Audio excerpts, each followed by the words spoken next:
بسم الله الرحمن الرحيم هل أتاك حديث الغاشية وجوه يومئذ خاشعة عاملة ناصبة تصلى نارا حامية تسقى من عين آنية ليس لهم طعام إلا من ضريع لا يسمن ولا يغني من جوع وجوه يومئذ ناعمة لسعيها راضية في جنة عالية لا تسمع فيها لاغية فيها عين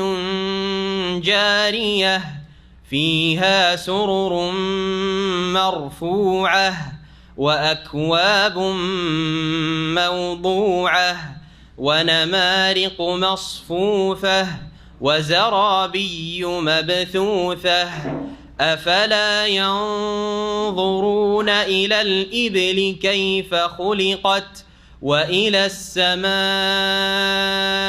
كيف رفعت وإلى الجبال كيف نصبت وإلى الأرض كيف سطحت فذكر إنما أنت مذكر لست عليهم بمسيطر إلا من تولى وكفر فيعذبه الله العذاب الأكبر إن إلينا إيابهم ثم إن علينا حسابهم. السلام عليكم ورحمة الله وبركاته. إن الحمد لله نحمده ونستعينه ونستغفره ونعوذ بالله من شرور أنفسنا ومن سيئات أعمالنا من يهده الله فلا مضل له ومن يضلل فلا هادي له وأشهد أن لا إله إلا الله وحده لا شريك له وأشهد أن محمدا عبده ورسوله صلى الله تعالى عليه وعلى آله وصحبه وسلم تسليما كثيرا أما بعد فأعوذ بالله من الشيطان الرجيم بسم الله الرحمن الرحيم هل أتاك حديث الغاشية وجوه يومئذ خاشعة عاملة ناصبة تصلى نارا حامية تسقى من عين آنية ليس لهم طعام إلا من ضريع لا يسمن ولا يغني من جوع وجوه يومئذ ناعمة لسعيها راضية في جنة عالية لا تسمع فيها لاغية فيها عين جارية فيها سرر مرفوعة وأكواب موضوعة ونمارق مصفوفة وزرابي مبثوثة. মহান আল্লাহর সমস্ত প্রশংসা যে আল্লাহ রাব্বুল আলামিন মানুষকে সৃষ্টি করেছেন এবং মানুষের এক সময় এই দুনিয়ার জীবনের সমাপ্তি রেখেছেন মৃত্যুর মাধ্যমে, আর তারপরে একটা জীবন রেখেছেন আল্লাহ রাব্বুল আলামিন বারজাখি জীবন, আখিরাত, কিয়ামত এবং দুনিয়ার মাঝখানের জগৎ যেটা পারলৌকিক জগৎ, কিন্তু সেটা কিয়ামতের পূর্বের জগৎ। আল্লাহ রাব্বুল আলামিন পরকালে মানুষকে দুই ভাগে ভাগ করবেন। যেমন দুনিয়াতে মানুষ দুই ভাগে বিভক্ত হয়েছে, সৎকর্মশীল সলেহীন এবং অসৎ মানুষ কাফেরিন ফাসিকিন পাপিষ্ট। দুনিয়ায় যেমন বিভক্ত হয়েছে তেমন আল্লাহ রাব্বুল আলামিন মানুষকে কিয়ামতের দিন দুই শ্রেণীতে ভাগ করবেন। এক শ্রেণীর মানুষকে আল্লাহ রাব্বুল আলামিন সম্মানিত করবেন, আর এক শ্রেণীর মানুষকে আল্লাহ রাব্বুল আলামিন লাঞ্ছিত করবেন আর নিচে নামিয়ে দেবেন। সুম্মা রাদাদনাহু আসফালা সাফিলিন। সালাত এবং সালাম নাজিল পেয়ে মুহাম্মদুর রাসূলুল্লাহ সাল্লাল্লাহু আলাইহি সাল্লামের ওপর যিনি মানুষকে কেমন করে সম্মানিত হইতে হবে ইহকাল পরকালে, তার জন্য রাস্তা দেখাতে এসেছিলেন। কি করে আপনি ভাগ্যবান হতে পারবেন আখেরাতে, পরকালে, চিরস্থায়ী জগতে, তার জন্য পৃথিবীতে, এই দুনিয়ায় কর্মজীবনে কি করণীয়, কি আদর্শ গ্রহণ করতে হবে, সেই শিক্ষা একমাত্র রাসূলুল্লাহ সাল্লাল্লাহু আলাইহি সাল্লামের মাধ্যমেই মানব জাতি পেয়েছে। সর্বশেষ শিক্ষা, আদর্শ শিক্ষা, সারা বিশ্বের সমস্ত মানুষের জন্য যাকে আদর্শ করে পাঠিয়েছেন, যার কাছে আসমানি দিক নির্দেশনা নাজিল করেছেন মানুষকে রাস্তা দেখানোর জন্য, যাতে করে তারা সফলতা লাভ করতে পারে, তারা আখেরাতের ভয়াবহ অবস্থা থেকে, মহাশাস্তি থেকে বাঁচতে পারে। এর জন্য রাসূলুল্লাহ সাল্লাল্লাহু আলাইহি সাল্লামের অনুসরণ ছাড়া, তার আদর্শে বিশ্বাসী হয়ে তার বাস্তবায়ন ছাড়া অন্য কোনো পথ নেই। আমাদের ধারাবাহিক তাফসীর চলছে জুজে আম্মার। আজকে তাফসীর হবে সূরাতুল গাশিয়ার। সূরা গাশিয়ার তাফসীর। এই সূরা গাশিয়া ছোট্ট একটি সূরা আম্মা পারার, যেই সূরাতে 26টি আয়াত রয়েছে। এই সূরা নবী করিম সাল্লাল্লাহু আলাইহি সাল্লামের মক্কি জীবনে নাজিল হয়েছে। সূরা আলার তাফসীর করতে গিয়ে কিছু কথা সূরা গাশিয়া সম্পর্কেও আলোচনা এসছে হাদিসের আলোকে। নবী করিম সাল্লাল্লাহু আলাইহি সাল্লাম থেকে নোমান বিন বশীর রাদিয়াল্লাহু তাআলা আনহু বর্ণনা করেন যে রাসূলুল্লাহ সাল্লাল্লাহু আলাইহি সাল্লাম ঈদের সালাতে এবং জুমার সালাতে সূরা ফাতিহার পরে দুটি সূরা পড়তেন। প্রথম সূরা হচ্ছে সাব্বিহিসমা রাব্বিকাল আ'লা, আর দ্বিতীয় সূরা হচ্ছে সূরাতুল গাশিয়া। এটি সহিহ মুসলিমের হাদিস। এছাড়া রাসূলুল্লাহ সাল্লাল্লাহু আলাইহি সাল্লাম ঈদের সালাত ছাড়া জুমার সালাতেও কি করতেন? এই সূরায়ে আলা এবং সূরায়ে গাশিয়া পাঠ করতেন, যেমন আবু দাউদ রয়েছে, নাসাঈতে রয়েছে, সহিহ মুসলিমে রয়েছে। সূরা গাশিয়া, এই সূরার বিষয়বস্তু হচ্ছে আখিরাত, কিয়ামত, যেই দিন ভয়ঙ্কর অবস্থা থাকবে, যেই দিন হক স্পষ্ট হয়ে যাবে সকলের ওপর, বাতিল স্পষ্ট হয়ে যাবে, যেই দিন হকপন্থীরা তাদের ন্যায্য হক ফিরিয়ে পাবে আর বাতিলপন্থীরা তাদের উচিত শাস্তি পাবে, যেদিন চূড়ান্ত ফয়সালা হবে, যেটা হচ্ছে ইয়াউমুল ফাসল, চূড়ান্ত ফয়সালার দিন কোরআনের ভাষায়, যেটা হচ্ছে ইয়াউমুল কিয়ামা, যেদিন সবাই আল্লাহর সামনে দাঁড়াবে। কিয়ামা মানে দাঁড়ানো, আল্লাহর সামনে দণ্ডায়মান হবে। যেই দিনটির নাম হচ্ছে আল গাশিয়া, সমস্ত মানুষকে বিপদ ঢেকে নেবে, বিপদ ঘিরে ফেলবে। এই কিয়ামতের অনেকগুলি নাম কোরআনে কারিমে গুণবাচক নাম উল্লিখিত হয়েছে। সূরাতুল গাশিয়া এর নামকরণ এই গাশিয়া শব্দ থেকে। প্রথম আয়াতে রয়েছে হাল আতাকা হাদিসুল গাশিয়া। হাদিস মানে বিবরণ, হাদিস মানে বর্ণনা, হাদিস মানে কথা। আর গাশিয়া ইসিম ফাইল মুয়ান্নাসের সেগা, ওয়াহিদ মুয়ান্নাস। গাশিয়া ইয়াগশা থেকে, ওর মানে হচ্ছে ঢেকে নেওয়া, সমাচ্ছন্ন করা, আচ্ছাদিত করা, এসব মানে। সেই দিনের ভয়ঙ্কর অবস্থা মানুষকে চারিদিক থেকে ঢেকে নেবে। কোনো মানুষ এই ভয়ঙ্কর অবস্থা থেকে মুক্তি লাভ করতে পারবে না। নিজের ঈমান আমলের ভিত্তিতে আল্লাহর রহমত সেই দিন মানুষকে রক্ষা করবে। রব্বুল আলামিনের রহমত এবং আল্লাহর রহমত তাদের ওপর হবে সেই দিন যারা হচ্ছে মূলত ঈমানদার এবং সৎকর্মশীল। ইন্নাল্লাযীনা আমানু ওয়া আমিলুস সালিহাত কানাত লাহুম জান্নাতুল ফিরদাউসি নুজুলা। এই সূরার তাফসীর সরাসরি মহান আল্লাহ ইরশাদ করেছেন হাল আতাকা হাদিসুল গাশিয়া। হাল মানে কি? হাল মানে কি? জি, হাল একটি হারফ, এমন একটি অক্ষর। আরবি ভাষায় যতগুলি শব্দ আছে তিন ভাগে ভাগ করা হয়েছে, ইসম, ফেল এবং হারফ। ইসম যেগুলি হচ্ছে নাম, নাম, সর্বনাম, এগুলো হচ্ছে সব হচ্ছে নাউন, প্রোনাউন সব হচ্ছে ইসম। আর ফেল, ক্রিয়া, জি, ভার্ব যতগুলি রয়েছে এগুলো হচ্ছে ফেল। আর হার্ফ হচ্ছে যে নিজে স্বয়ং সম্পূর্ণ নয়, অন্যের সাহায্য নিয়ে অর্থ প্রকাশ করে। শুধু হাল কোনো অর্থ প্রকাশ পাবে না, জি, কিন্তু হাল যখন আতাকার সাথে এসছে তখন নিজের অর্থ প্রকাশ করছে। এ হচ্ছে হারফের সংজ্ঞা। ফেলের মধ্যে কালও আছে, অনেকটা কালের সাথে সম্পর্কিত, 3টি কালের, আর তার অর্থ নিজেই অর্থ বহন করতে, অর্থ প্রকাশ করতে স্বয়ং সম্পন্ন। সে মেরেছে, সে খেয়েছে, সে খাবে, জি, সে খাচ্ছে, জি হ্যাঁ, অর্থ প্রকাশ করছে এবং তাতে একটা কালও রয়েছে। আর ইসম হচ্ছে নাম, কোন স্থান, ব্যক্তি, বস্তু, যে কোনো কিছুর একটা নাম, নিজের অর্থ প্রকাশ করতে পারে কিন্তু তাতে সময় কাল পাওয়া যায় না, কালের সাথে তার কোনো সম্পর্ক নেই। এ হচ্ছে হারফ। হাল মানে এমনি কি, কিন্তু এখানে কাদের অর্থে ব্যবহার হতো, কাদটাও হারফ। কাদ মানে নিশ্চয়, নিশ্চয়। বেশ কিছু আরবি অক্ষর রয়েছে যেগুলির অর্থ নিশ্চয় হয়।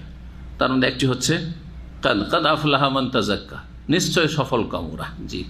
কাদ আফলাহাল মুমিনুন, জি। ঠিক এখানে হাল আতাকা মানে কাদ আতাকা হাদিসুল গাশিয়া, আল্লাহ জিজ্ঞাসা করছেন, কিন্তু জিজ্ঞাসা মানে এই নয় যে জিজ্ঞাসা করে আমাদের ছেড়ে দিচ্ছে, বরং এখানে নিশ্চিতভাবে আল্লাহ রাব্বুল বলতে চাইছেন যে নিশ্চয় এটা হয়েছে, এই খবর তোমাদের কাছে, এই কথাগুলি তোমাদের কাছে পৌঁছে গেছে, জি। তো বলছেন আল্লাহ রাব্বুল, হাল আতাকা হাদিসুল গাশিয়া। আতাকা, আতা মানে কি? আতা মানে আশা। মাশাআল্লাহ, আরবি জানছেন। আমি যদি এটাকে বলি আতা, আতা মানে কি? আতা নয়, আইন দিয়ে নয়। ফামান আতা ওয়াত্তাকা ওয়াসাদ্দাকা বিল হুসনা। আতা মানে দেওয়া, প্রদান করা, আমাদের জানা আছে। হামজা, আইন, ত, ইয়ার উপর খাড়া আলিফ, জি। আতা, আতা ইউতি মানে দেওয়া, জি হ্যাঁ। কিন্তু এটা লিখতে একই রকমের, শুধু পার্থক্য আতা আর আতা। আতা আর আতা, কি পার্থক্য দেখি? হ্যাঁ, আতা মানে বললেন এখানে আতা আছে না আতা আছে? হ্যাঁ, আতা বলছে অনেকে, খাড়া আলিফ আছে এর উপর। আতা, আতা মানে আশা এখানে, ঠিক। আর আতা মদ, খাড়া, খাড়া আলিফের উপরে, হ্যাঁ জি। এর মানে কি? আতাই তোকা, হ্যাঁ দিয়েছি, দেওয়া। ওই আতা আর আতা একই অর্থ, দেওয়া। ওয়া আতাকুম মিন কুল্লি মা সাআলতুমুহু, আল্লাহ বলছে সূরা ইব্রাহিমে, আল্লাহ তোমাদেরকে প্রদান করেছেন, দিয়েছেন, মিন কুল্লি মা সাআলতুমুহু, যা তোমাদের মনটা চেয়েছে, তোমরা যা চেয়েছো, যা তোমাদের প্রয়োজন আল্লাহ মিটিয়েছেন। বরং আমরা বাস্তবে এমনি আল্লাহর কাছে যা চাই, তার চাইতে যেগুলো আমাদের প্রয়োজন কিন্তু চাইনি, বরং চাওয়ার ক্ষমতা ছিল না, সেগুলি অসংখ্য। আপনি চাইতে শিখেছেন হয়তো 15 বছর বয়স হওয়ার পরে, তার আগে তো হুঁশই ছিল যে কি চাইতে হবে আল্লাহর কাছে আর কি চাইতে হবে না, তাই না? সাবালক হয়েছেন, বুঝতে শিখেছেন, এখন ভালো চাইতে হবে আল্লাহর কাছে। চেয়েছেন, কটা চেয়েছেন? হাতে গোনা কয়েক কিছু চেয়েছেন হয়তো। মুমিন হইলে দুনিয়া আখেরাত দুই জগতের কিছু চেয়েছেন, কিন্তু চাওয়ার বয়স হওয়ার আগে যেগুলি আল্লাহ দিয়েছেন, মায়ের পেট থেকে শুরু করে, তার আগে থেকে শুরু করে, তারপরে মাতৃগর্ভ দুনিয়া আসা, তারপরে আপনার বাল্য জীবন, ওয়া আতাকুম, তোমাদেরকে আল্লাহ দিয়েছেন, জি হ্যাঁ। কত কি দেশ চিন্তা করুন তো দেখি। সুস্থতা, খাদ্য, পানীয়, শ্বাস প্রশ্বাস, নিরাপত্তা, তারপরে মা বাবার মায়া মমতা, তাদের প্রতিপালন, পরিচর্যা, এইসবগুলি যদি না দিতেন, সুস্থ হয়েই পয়দা হয়েছেন মায়ের পেট থেকে, কিন্তু অসহায় ছেড়ে দিয়েছেন, বেপরোয়া ছেড়ে দিয়েছেন। তুই মর না হয় বাঁচ, তোর পেশা বা পায়খানা কে উঠাইতে পারবে? ওইসব কে ময়লা আবর্জনা গন্ধ বরদাস্ত করতে পারবে? তো এখানে আসতে পারতেন? হুঁশ তো নেই, মনে করছেন যে এইরকমই চিরকাল ছিল। হ্যাঁ, তাদের হক ভুলে গেছেন। তারা যেই সময় আপনাকে বড় করেছে, সেই সময় আপনি অসহায় ছিলেন আপনি, জি, এবং আপনার জন্য সার্বিক কল্যাণ চেয়েছে। আপনি দীর্ঘায়ু হন, দীর্ঘদিন বাঁচুন, দীর্ঘদিন সুস্থভাবে থাকুন, আপনি সারা জীবনটা সুস্থ থাকেন, চেয়েছেন না? চাই নাই? মা বাবা এটাই চেয়েছেন না? আর মা বাবা বৃদ্ধ হইলে যতই ভালো মানুষ হন না কেন, তাদের সুস্থতা চাইলেও যখন তারা বেশি অসুস্থ হয়ে যায় তখন জানটাকে ছাড়াবার চেষ্টা করেন। কথা বুঝতে পারছেন না? পারছেন না? অর্থাৎ কি চেষ্টা করেন আপনারা? ও আল্লাহ সুস্থ করুক, আর না হলে সহি সালামত দুনিয়া থেকে চলে যাক, ঠিক কিনা? আর বরদাস্ত করতে পারছেন না, পেশাব পায়খানা টানতে পারছেন না, আর মানে এই বাপ মা যে অচল হয়ে গেছে, বিছানা ধুয়ে নিয়েছে, বাথরুমে নিজে যেতে পারছে না, কাপড় নিজের কোনো রকম ঠিক রাখতে পারছেন না, আর বরদাস্ত হচ্ছে না, যেন আপনার মাথার বোঝা হয়ে গেছে, আপনার স্ত্রীর জন্য তো বড় মহাবিপদ হয়ে গেছে, ঠিক কিনা বলেন? তাহলে একসময় বাপ মা মানুষ করেছে, সেটা কি এই বাপ মায়ের বার্ধক্যের সময়ের সাথে তুলনা করে দেখেন তো। বাপ মায়ের দৃষ্টিভঙ্গিটা আপনি যখন অসহায় শিশু ছিলেন তখন কি দৃষ্টিভঙ্গি ছিল, আর আপনার দৃষ্টিভঙ্গিটা বৃদ্ধ বাপ মায়ের ক্ষেত্রে কি রকম দৃষ্টিভঙ্গি? খেদমত করলেও, খেদমত যারা করছেন তারাও আর বরদাস্ত করতে পারছেন না, আর ভাই পেশাব পায়খানা টানা যাচ্ছে না। সুবহানাল্লাহ, চিন্তা করতে পেরেছেন না? বুঝতে পারছেন না কথা? যদি বুঝে থাকেন তাহলে সেই হিসাবে অন্তরটাকে ঠিক করবেন এবং সেই রকমই আগে অন্তরে সংশোধন করবেন। অন্তরের সংশোধন হইলেই তখন কথা কাজ ভালো হবে। একটুতেই বৃদ্ধ বাবা মা অচল, বিছানা ধরে নিয়েছে, চলতে পারে না, খারাপ ভাষা বেরিয়ে যাচ্ছে, বিরক্তি প্রকাশ করছে, হ্যাঁ, তারপরে যেন একটা অনীহা প্রকাশ করছে। কেন?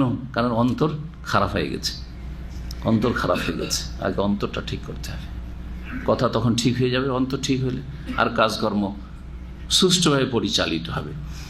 আল্লাহ রাব্বুল আলামিন দিয়েছেন যা আমরা চাইনি, কিন্তু আমাদের প্রয়োজন সব কিছু দিয়েছেন।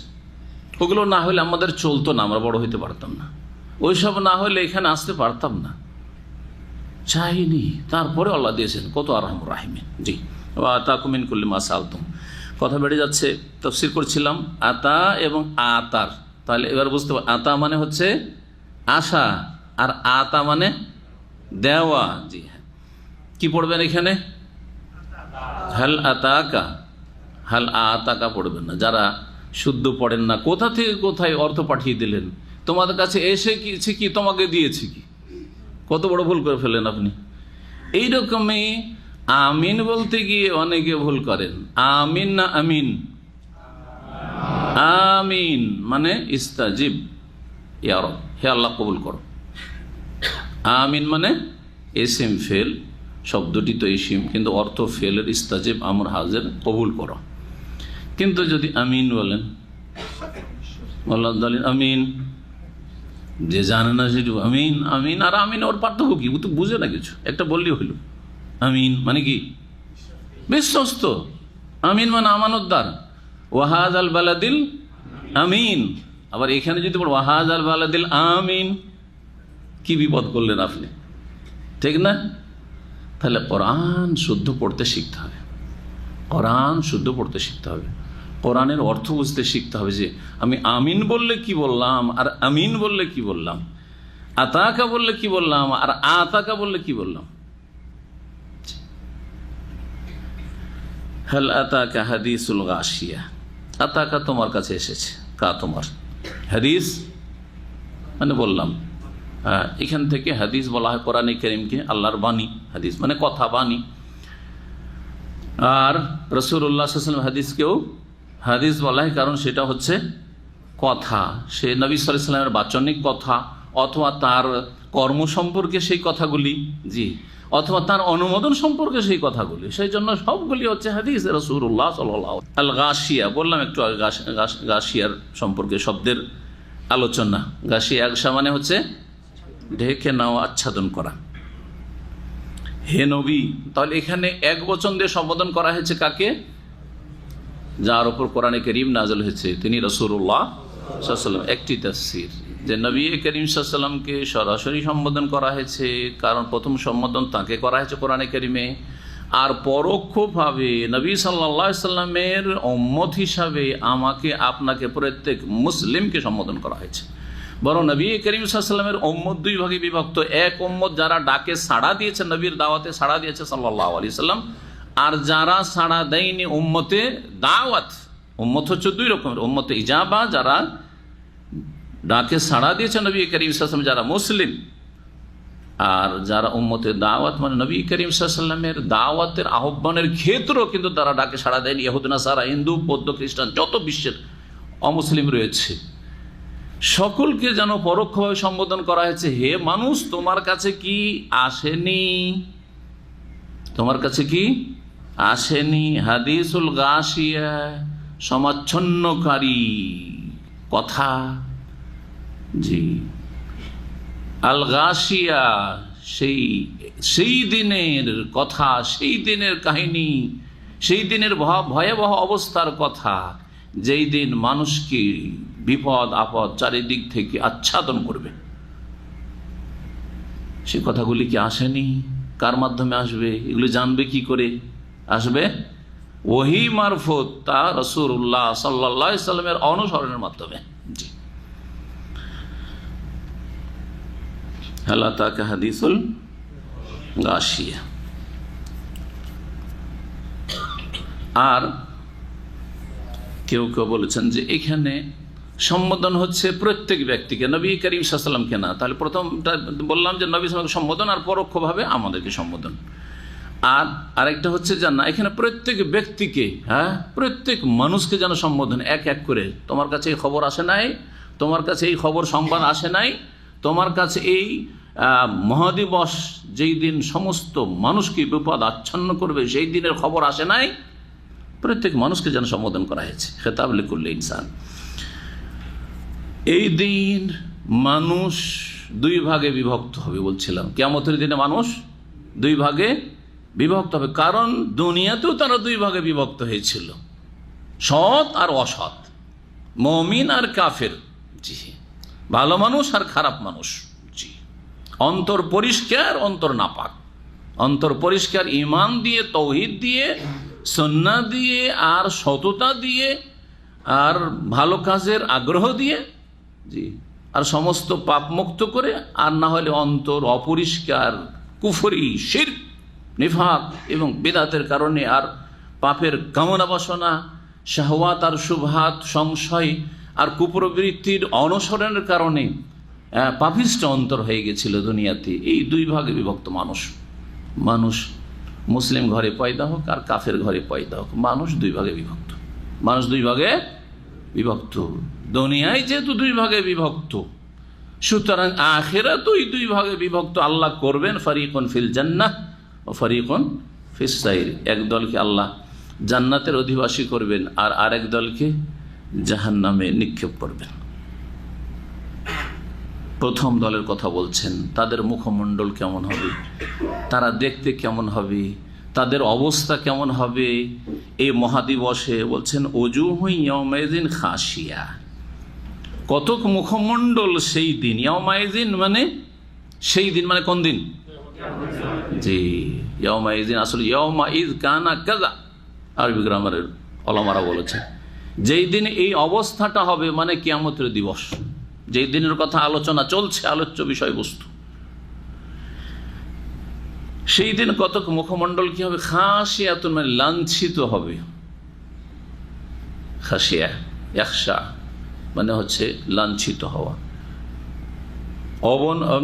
নমিত হবে। জি, নিচু হবে।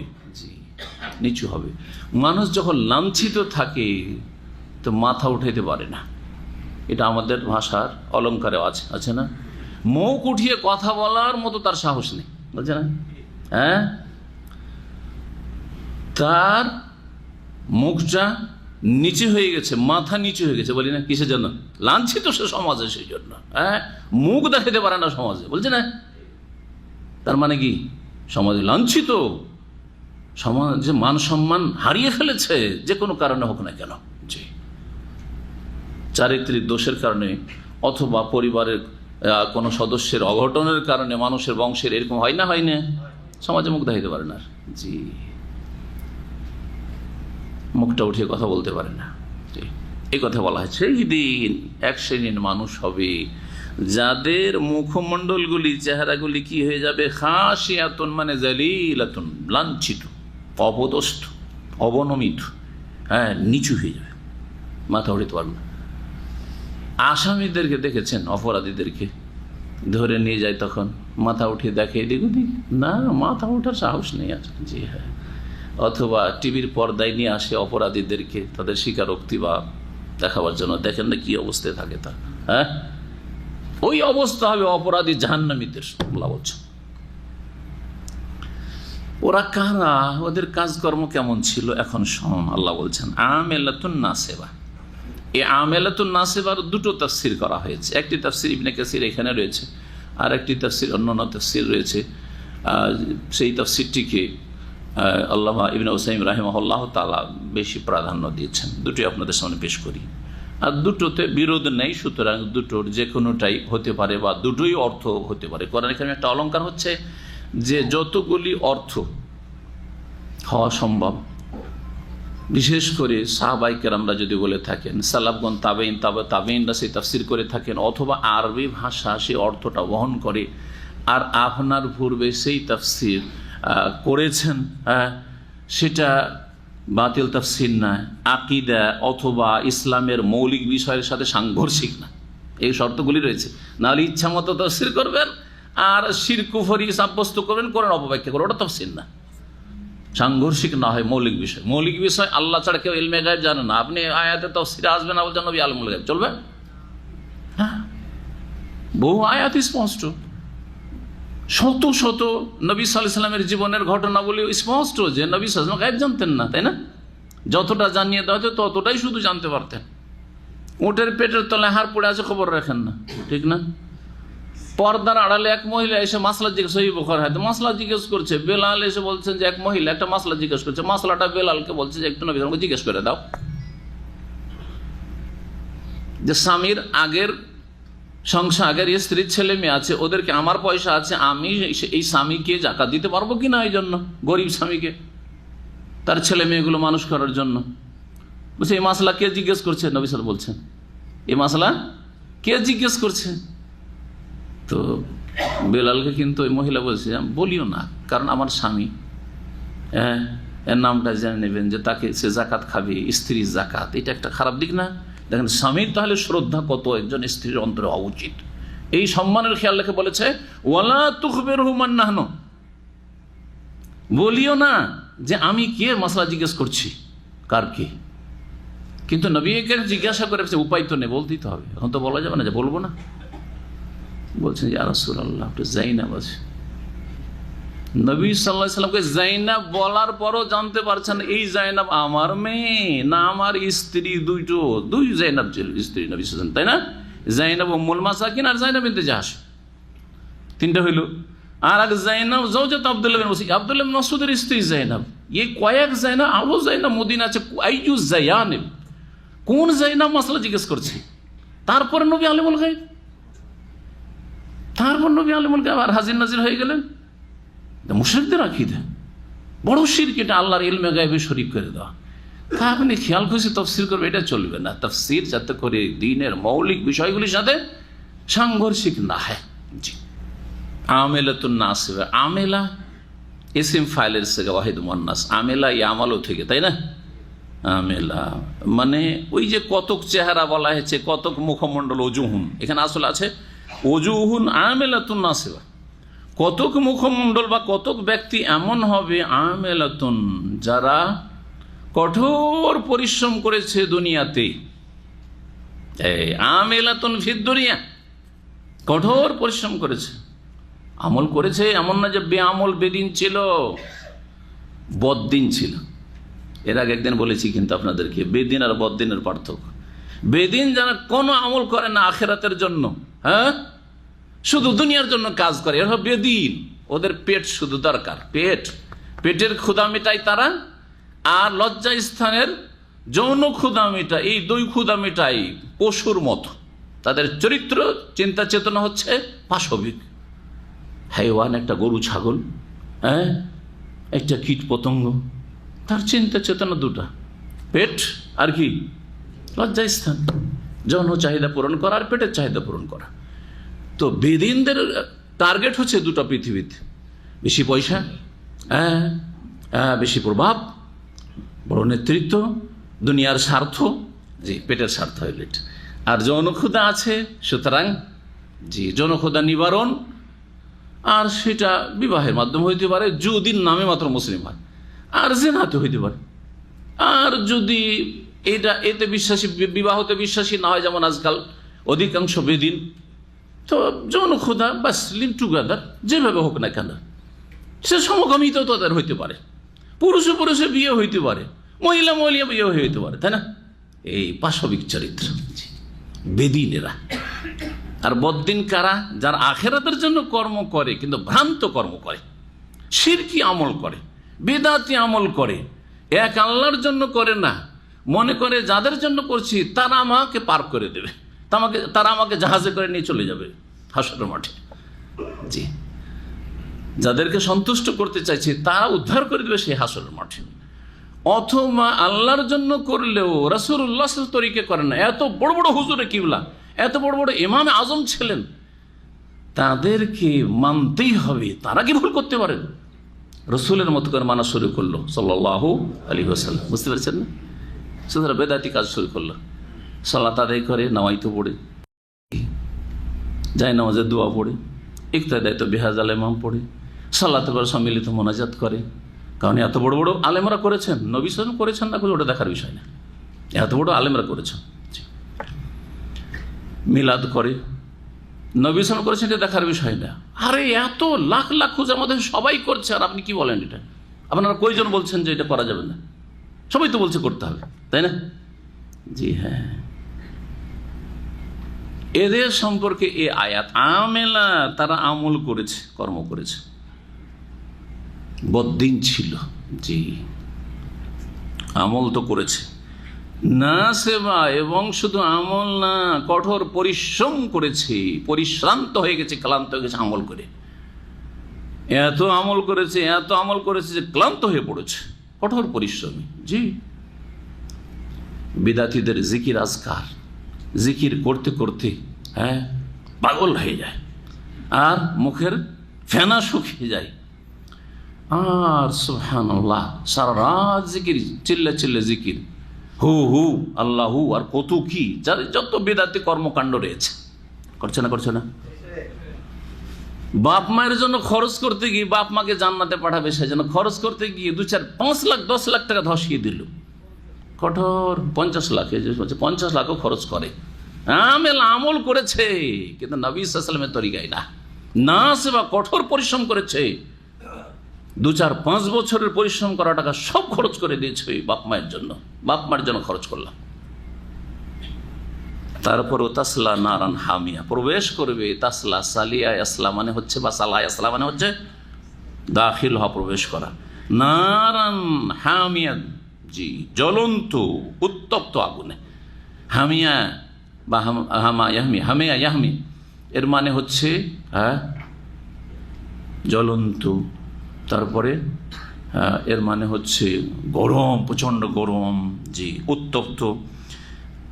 তাসলা নারান হামিয়া, প্রবেশ করবে তারা, কঠোর পরিশ্রম করেছিল, প্রচণ্ড মেহনত পরিশ্রম করে আমল করেছিল, তারপরেও প্রবেশ করবে জ্বলন্ত আগুনে। কোথায় যাবে? জ্বলন্ত আগুন, জাহান্নামে যাবে। এবার বুঝতে পেরেছেন? এই তাফসীর স্বয়ং আমিরুল মুমিনিন ওমর ইবনে খাত্তাব রাদিয়াল্লাহু তাআলা আনহু করেছেন, তাফসীর ইবনে কাসির রয়েছে। ইমাম হাফেজ আবু বকর আল বুরকানি বর্ণনা করছেন আবু ইমরান আল জৌনি থেকে, যে মাররা ওমর ইবনে খাত্তাব রাদিয়াল্লাহু বে দাইরে রাহিবিন, ওমর রাদিয়াল্লাহু তাআলা আনহু একজন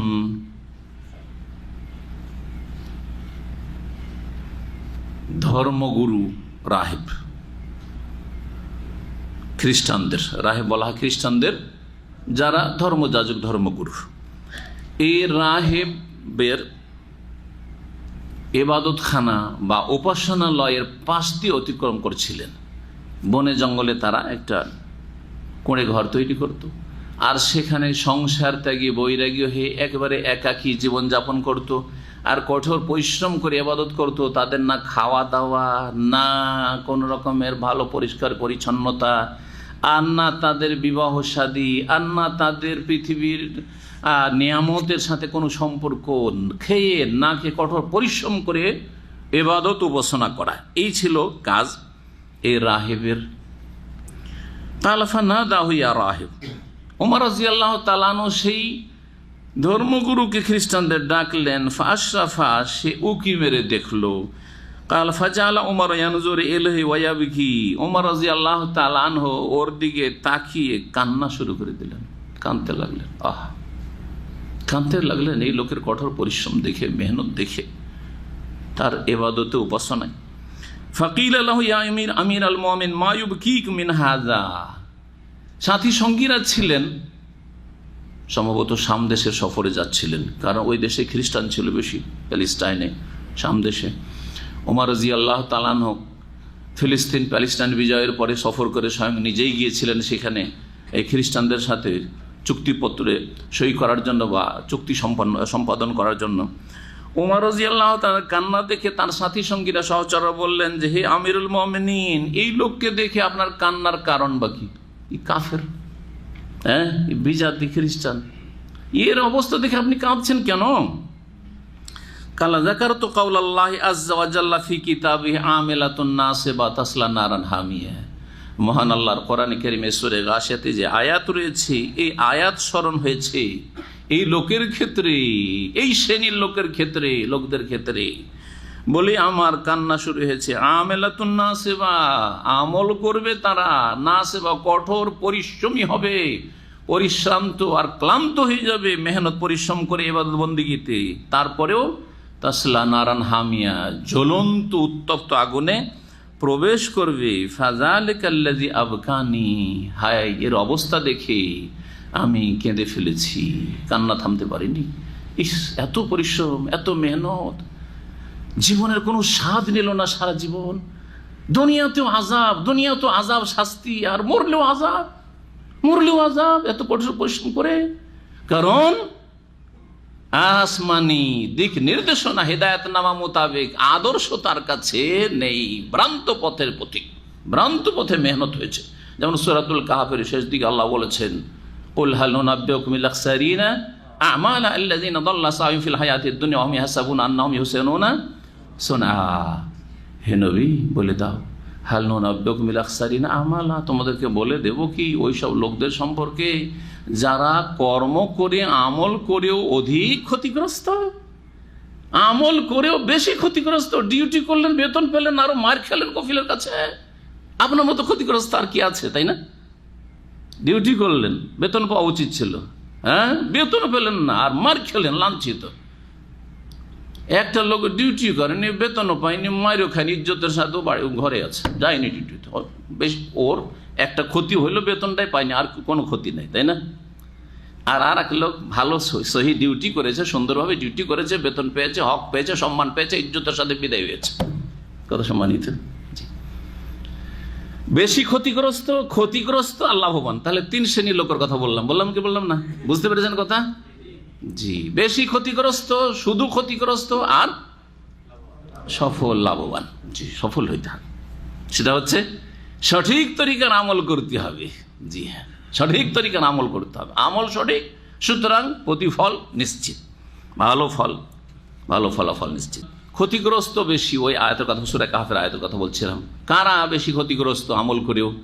আল্লাযীনা দাল্লা সাইয়ুহুম ফিল হায়াতিদ দুনিয়া, ওরা যাদের মেহনত পরিশ্রম আমলগুলি হয়েছিল ভুল পথে, পার্থিব জগতে তাদের মেহনত হয়েছিল দাল্লা, ভ্রান্ত পথে, গুমরাহির পথে, ভুল পথে মেহনত করেছিল। ওয়াহুম ইয়াহসাবুন, কিন্তু তারা ভুলকে ভুল বুঝেনি। কি মনে করেছিল? তাদের ধারণা ছিল আন্নাহুম ইহসিনুনা সুনআ, তারা ভালো কাজ করছে, ভালো কথা বলছে। নামাজ তো পড়ছি, তোমরা পড়ো না, তোমাদের নামাজ হয় না, তুমি নিয়তি করো না, ভালো কাজ করছে নিয়ত পড়ে, জায়ের নামাজের দোয়া পড়ছি, এমনি দাঁড়িয়ে যাবে এসে জায়ের নামাজের দোয়া পড়লাম, ভালো কাজ করছি। একতাইতে তো বেহাজ আলম পড়লাম, আরে আমি ইমামতি করবো তো বলবো না আনা ইমামুল লিমান হাজার আমালামি হাজার। আরে দোয়া আপনারা উঠিয়ে দিবেন, ধীরে ধীরে সবই উঠিয়ে দিবেন আপনারা। হ্যাঁ, আল্লাহ দোয়া করতে বলেনি, আল্লাহ সম্মিলিত দোয়া করতে বলেছেন। আর বলেছেন যে ইমামকে ভেড়া দাও, তোমার কি দরকার না দরকার সব ইমাম জানে, তুমি কিচ্ছু জানো, শুধু আমিন আমিন করতে থাকো। আছে কোথাও? তাহলে দোয়া করতে বলেছেন মানে একসাথে দোয়া করতে, আর ইমামকে ভেড়ে দিতে। আমার গরজ ইমাম কি করে পুরা করবে আল্লাহর কাছে? কথা বুঝছেন না? নাই সম্মিলিত মোনাজাত যুক্তিসঙ্গত, না কোরআন হাদিস সম্মত, না যুক্তিতে টিকে, না কোরআন হাদিসে দলিলে টিকে। দোয়া করবেন আপনার প্রয়োজনে, আপনি দোয়া করবেন, দোয়া করবেন যখন যখন বেশি বেশি দোয়া কবুল হওয়ার চান্স, তখন দোয়া করার চেষ্টা করবেন। জি, আপনি আপনার দরখাস্ত, আপনার আরজি আপনার রবের কাছে পেশ করে, আমি আমার রবের কাছে পেশ করব। আপনার আরজি আমি কি জানি যে আপনার কি দরকার না দরকার? আমি আমার দরকার জানি, আমার প্রয়োজন জানি। বহু বিদআত যারা করছে আর শিরক করছে, কিসের জন্য শিরক করছে? মাজারে সেজদা করছে কিসের জন্য? জান্নাত পাওয়ার জন্য, যে এই যাকে সেজদা করছে জান্নাতে নিয়ে যাবে। পীরের মুরিদ হচ্ছে কিসের জন্য? এই পীর বড় বড় জাহাজ নিয়ে আসবে, বোঝা গেছে না? আর ঘাম কোথায়? ও ঘামের কোনো চিন্তাই নেই। পীর আছে কোনো চিন্তা নেই, কার ঘাম হবে? যার পীর নেই। যার পীর নেই সে ঘামে ডুববে, বোঝা গেছে? অহম ইয়াহসাবুনা আন্নাহুম ইহসিনুনা, মনে করছে খুব ভালো কাজ করছে, কিন্তু সবচেয়ে বেশি ক্ষতিগ্রস্ত, সবচেয়ে বেশি ক্ষতিগ্রস্ত। ভালো করে শুনেন। জি, নবী করিম সাল্লাল্লাহু আলাইহি সাল্লামকে জীবনে প্রত্যেকটি ক্ষেত্রে আদর্শ মনে করে আর তার লাইফটা জেনে তার তরিকা মোতাবেক ইসলাম পালন করতে হবে, তাহলে আল্লাহ কবুল করবেন। এটা হচ্ছে ইসলাম, এটা হচ্ছে আদর্শ, এটা হচ্ছে উসওয়াতুন হাসানা, উত্তম আদর্শ। উসওয়া হাসানা রাসূলুল্লাহ সাল্লাল্লাহু আলাইহি ওয়াসাল্লাম ছাড়া কেউ না, আর কোনো কিছুই না, কোনো আদর্শ না। তো আসুন, এখন একটি তাফসীর করলাম কিসের? আমেলাতুন নাসিবা তাসলা নারান হামি। আর একটি তাফসীর হচ্ছে যে এইটা দুনিয়ার কাজকর্মকে বোঝানো হয়নি, বরং পরকালের দৃশ্যের কথা বোঝানো হয়েছে। অনেকে এটাকে এই অর্থটিকে শক্তিশালী বলেছেন, কারণ ইয়াউমাইদিন শব্দ তার আগে এসছে। তাহলে আলোচনাই চলছে কিসের? সেই দিনের। কোন দিনের? কিয়ামতের দিনের। কিয়ামতের দিনে আমেলাতুন নাসিবা তাসলা নারান হামি, তাহলে দুনিয়ার কথা নয়, এটা তারা বলতে চেয়েছে। আমেলাতুন নাসিবা, জি, কর্মক্লান্ত হবে। আমেলা মানে কর্মক্লান্ত হবে, কর্ম করে মেহনত করে যেমন মানুষ ক্লান্ত হয়, সেই ক্লান্তি থাকবে জাহান্নামীদের শরীরে, চেহারায়। আর নাসিবা, আর পরিশ্রান্ত থাকবে, কর্মক্লান্ত আর পরিশ্রান্ত থাকবে। এই অবস্থায়, কর্মক্লান্ত অবস্থায় আর পরিশ্রান্ত অবস্থায় তাসলা নারান হামিয়া, জ্বলন্ত উত্তপ্ত আগুনে প্রবেশ করবে। কেমন কথা! আবার আখেরাতে কিসের ডিউটি লাগবে? জেলখানাতে ডিউটি লাগে না? কঠোর পরিশ্রমের সাথে কিছু কিছু কয়েদিদের জেল হয় না? হয় না? হয় না? হ্যাঁ, কি বলে? সশ্রম কারাদণ্ড। হ্যাঁ, এ ভাষা তো জানা আছে। তো এইটা দুনিয়াতেই যখন হচ্ছে, জাহান্নামে হবে না? সশ্রম কারাদণ্ড জাহান্নামে। জি, এগুলো কথা শুধু যুক্তিতে না, কোরআনে কারিমে রয়েছে। কোরআনে কারিমে রয়েছে যে জাহান্নামীদের গলাতে কি থাকবে? আগলাল। ইজিল আগলাল ফি আনাকিহিম, সূরা গাফির আয়াত নম্বর ৭১ এবং ৭২ দেখুন। কয়েকটি আয়াতে কোরআনে কারিমে এই আগলাল আর সালাসের কথা রয়েছে।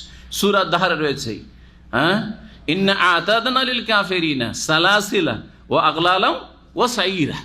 কাফিরদের জন্য আল্লাহ রাব্বুল আলামিন সালাসিল মানে শেকল, আর আগলাল আর বেড়ি, জি, মালা পরিয়ে দেবে, জাহান্নামের আগুনের মালা, বেড়ি পরিয়ে দেবে, গলাতে ফাঁস লাগানো থাকবে। জি, আর সে কি যেমন তেমন হালকা মনে করছেন যে রশি? না না, এত ভারী হবে, এত ওজনের হবে, এত ওজনের হবে যে নড়তে পারবে না, চলতে পারবে না, টেনে হেঁচড়ে নিয়ে যাওয়া হবে। কত পরিশ্রান্ত হবে। আপনার শরীরে যদি 10-20 কিলো ওজন চাপিয়ে দেওয়া হয়, চলো 10 কিলোমিটার, কি অবস্থাটা হয়? তাহলে তাদের হাজার হাজার মনের যদি সালাসিল আর আগলাল তাদের গলায় আর তাদের পায়ে আর তাদের হাতে লাগানো হয়, হাতে আর পায়ে আর গলায়, তাহলে কি অবস্থাটা হবে? এজিল আলা আগলালু ফি আনাকিহিম, তাদের গলাতে কি থাকবে? বেড়ি লাগানো থাকবে। ওয়াসালাসিলু, হ্যাঁ, ফিহা ইউসহাবুন, আর সালাসিল থাকবে, শেকল থাকবে পায়ে, যাতে কি হবে? তাদেরকে টেনে হিঁচড়ে নিয়ে যাওয়া হবে। সুম্মা ফিন্নার ইউসজারুন, তারপরে তাদেরকে জ্বলন্ত আগুনে বা আগুনে তাদেরকে কি করা হবে? জ্বালানো হবে। সূরা ইয়াসিনে রয়েছে, ইন্না জাআলনা ফি আনাকিহিম আগলালান, জি আগলাল, কোথাও আগলাল সালাসিল দুটোর কথা রয়েছে, কোথাও আগলাল কথা রয়েছে। এতে ইবনে উসাইমিন রাহিমাহুল্লাহ তার এই আম্মাপাড়া তাফসিরে বলছেন যে এত ক্লান্ত পরিশ্রান্ত হয়ে থাকবে আর জাহান্নামে জ্বলতে থাকবে আর এইসব লাগানো থাকবে। এই হচ্ছে আযাব, আযাব ফাওকাল আযাব, আযাবের উপর আযাব, শাস্তির উপর শাস্তি।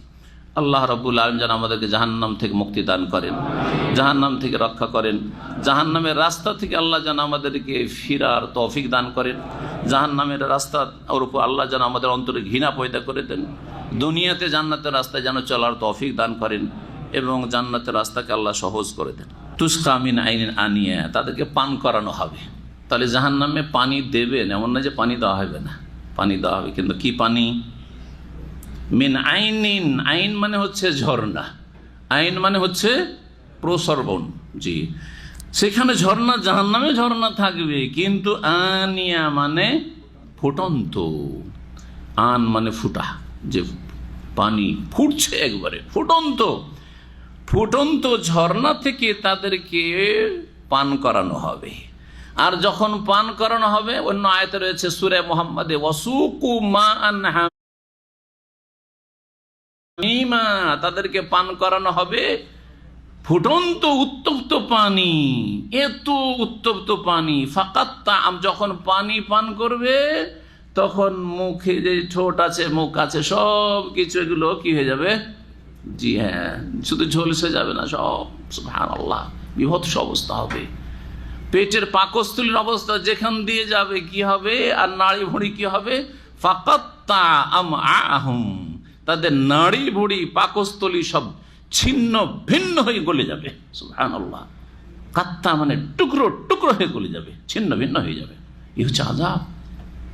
জি, এক তো শরীর জ্বলতে আছে, তার উপর এই আযাব হইতে আছে। পানি যখন চাইলো, পিপাসা লাগবে, ক্লান্ত পরিশ্রান্ত হয়ে আর আগুনে পানি চাইবে, তখন এই পানি দেওয়া হবে। খাবার কি দেওয়া হবে, সে খাবারের কথা আল্লাহ বলছেন। তো পানির কথা এখানে হয়ে গেল সংক্ষেপে।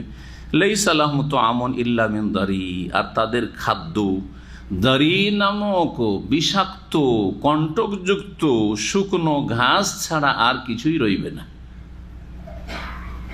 দারির যতগুলি অর্থ করা হয়েছে সবগুলি একসাথে বললাম। কি বললাম? জারি এমন একটা ঘাস, তাহলে ঘাস বলেছি, তাহলে ঘাস, সেটা শুকনো হলে তাকে দারি বলা হয়। শুকনো হলে কি বলা হয়? দারি বলা হয়।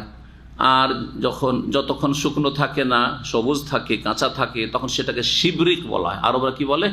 শিবরিক। তাবরির কাছে রয়েছে, শুদ্ধ উচ্চারণ হচ্ছে তার শিবরিক, শুভরক নাই, শিবরিক। আর এজন্য কি বললাম? শুকনো ঘাস।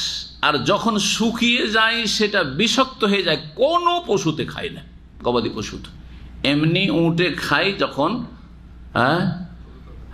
তাজা থাকে, সবুজ থাকে, কিন্তু শুকিয়ে গেলে এত বিষাক্ত হয়ে যায় আর এত কাঁটাযুক্ত, তার সাথে সাথে সেই জন্য বলেছি কণ্টকযুক্ত, বলেছি না, কাঁটাযুক্ত। তার এতগুলি অর্থ রয়েছে। জারি, জারি হচ্ছে ঘাস প্লাস শুকনো, শুকিয়ে গেলে বিষাক্ত, আর তার সাথে কণ্টকযুক্ত, জাত শৌখিন, কাঁটাযুক্ত, কাঁটা আর কাঁটা, কাঁটাতে মুখ, এক তো মুখ দেওয়া যায় না।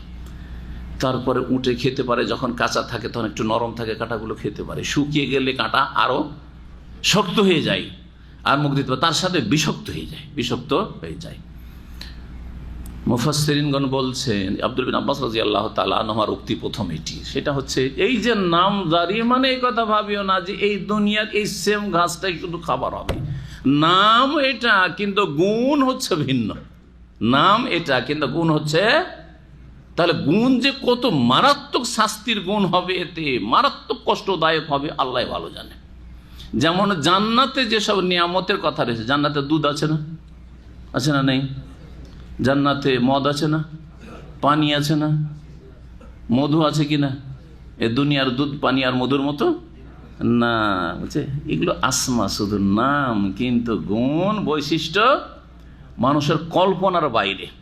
কারণ সূরা সাজদাতে আল্লাহ রাব্বুল ইরশাদ করেছেন, ফালা তা'লামু নাফসুম মা উখফিয়া লাহুম মিন কুররাতি আয়ুন জাযাআম বিমা কানু ইয়ামালুন। কোনো মানুষ জানে না মা উখফিয়া লাহুম, জান্নাতীদের জন্য যা লুকিয়ে রাখা হয়েছে নিয়ামত, মিন কুররাতি আয়ুন, যাতে তাদের চক্ষু শীতল হবে। চক্ষু শীতলকারী যেসব নিয়ামত আল্লাহ রেখেছে জান্নাতে, কেউ জানে না যেগুলি কত ভালো হবে, আর কত গুণের হবে, আর কত স্বাদের হবে, আর কত আরামদায়ক মজার হবে। জাযাআম বিমা কানু ইয়ামালুন, তাদের উত্তম ভালো আমলের কর্মফল হিসাবে। জান্নাতে যেমন যেসব নিয়ামত রয়েছে সেগুলি সম্পর্কে মানুষ কল্পনা করতে পারে না। কেউ জানে না মানে কি? কল্পনা করতে পারে না। এই আয়াতের তাফসীর করতে গিয়ে নবী করিম সাল্লাল্লাহু আলাইহি ওয়াসাল্লাম বলেছেন সহিহ বুখারী হাদিসে, ফিল জান্নাতে ইন্না ফিল জান্নাতে মালা আইনুন রাআত ওয়ালা উযুনুন সামিআত ওয়ালা খাতারা আলা কলবি বাশার। জান্নাতে এমন নিয়ামত রয়েছে, এমন এমন নিয়ামত রয়েছে, মালা আইনুন রাআত, কোনো চোখে জীবনেও দেখেনি, কোনো চোখে দেখেনি। ওয়ালা উযুনুন সামিআত, কোনো কানে জীবনে এসব বিবরণ গুণ শুনে নেই। ওয়ালা খাতারা আলা কালবে বাসার, মানুষ কল্পনার জগতে কল্পনা করতে পারে যে এইরকম হইতে পারে। যেমন আমরা রাজ প্যালেস হয়তো ভিতরে গিয়ে দেখিনি, কিন্তু কল্পনা করতে পারি এরকম থাকতে পারে, তাই না? কিন্তু না, জান্নাতের নিয়ামত কল্পনার বাইরে, কল্পনাতীত। জি, কল্পনা করেও মানুষ অতদূর পর্যন্ত পৌঁছিতে পারবে না। কল্পনার জগতে মানুষ অনেক দূর পর্যন্ত কল্পনা করতে পারে, তারপরে সেখানে পৌঁছিতে পারবে না। ওয়ালা খাতারা আলা কালবে বাসার ওয়াকরাউ ইন শি'তুম, যদি এইগুলি কথা পড়তে চাও তাহলে কোরআনে কারিমে এর সত্যায়ন পড়ে না বা দলিল পড়ে না। ফালা তা'লামু নাফসুম মা উখফিয়া লাহুম মিন কুররাতি আয়ুন জাযাআম বিমা কানু ইয়ামালুন। জান্নাতে যেমন নিয়ামত কল্পনার বাইরে রয়েছে, তেমন জাহান্নামের শাস্তি কল্পনার বাইরে রয়েছে। এইটাও ভালো করে মনে রাখি।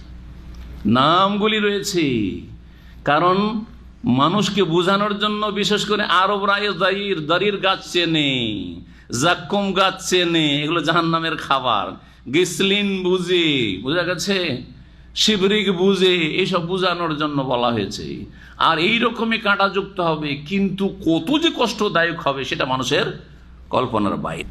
আল্লাহ যেন আমাদের সংশোধনে তৌফিক দান করেন। লাইসা লাহুম তা'আমুন, জাহান্নামীদের খাবার হবে একমাত্র কি? জারি, জারি নামক খাবার। জারি কোন খাবার? শুকনো, বিষাক্ত, কাঁটাযুক্ত ঘাস। বুঝতে পারছেন? জি, এটা হচ্ছে জারি। এই জারির তফসির করতে গিয়ে অনেক কথাই এখানে ইবনে কাসির রহমতুল্লাহ আলাইহি বর্ণনা করেছেন, এবং অনেকগুলি উক্তি, সবগুলি উক্তি মিলিয়ে যে অর্থটা হয় সেই অর্থটা আপনাদের সামনে পেশ করে দিলাম। মানুষের খাবার খাওয়ার উদ্দেশ্য কি? পুষ্টিকর হইতে হবে। প্রথম কথা, খাবার পুষ্টিকর হইতে হবে। পুষ্টিকর খাবার ছাড়া অন্য খাবার খেয়ে লাভ নেই, তাই না? খাবার কি হইতে হবে? পুষ্টি সাধনকারী বা পুষ্টিকর খাবার হইতে হবে।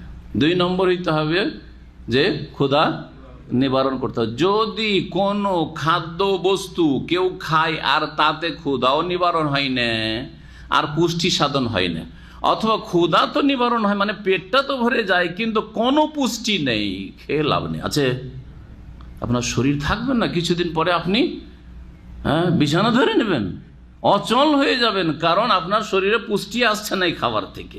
যারা খাবার খেয়ে ওই খাবার থেকে ভিটামিনগুলো চুষে নিতে পারছে না, তারা কি, এইটাই তো হচ্ছে এইডসের রোগ।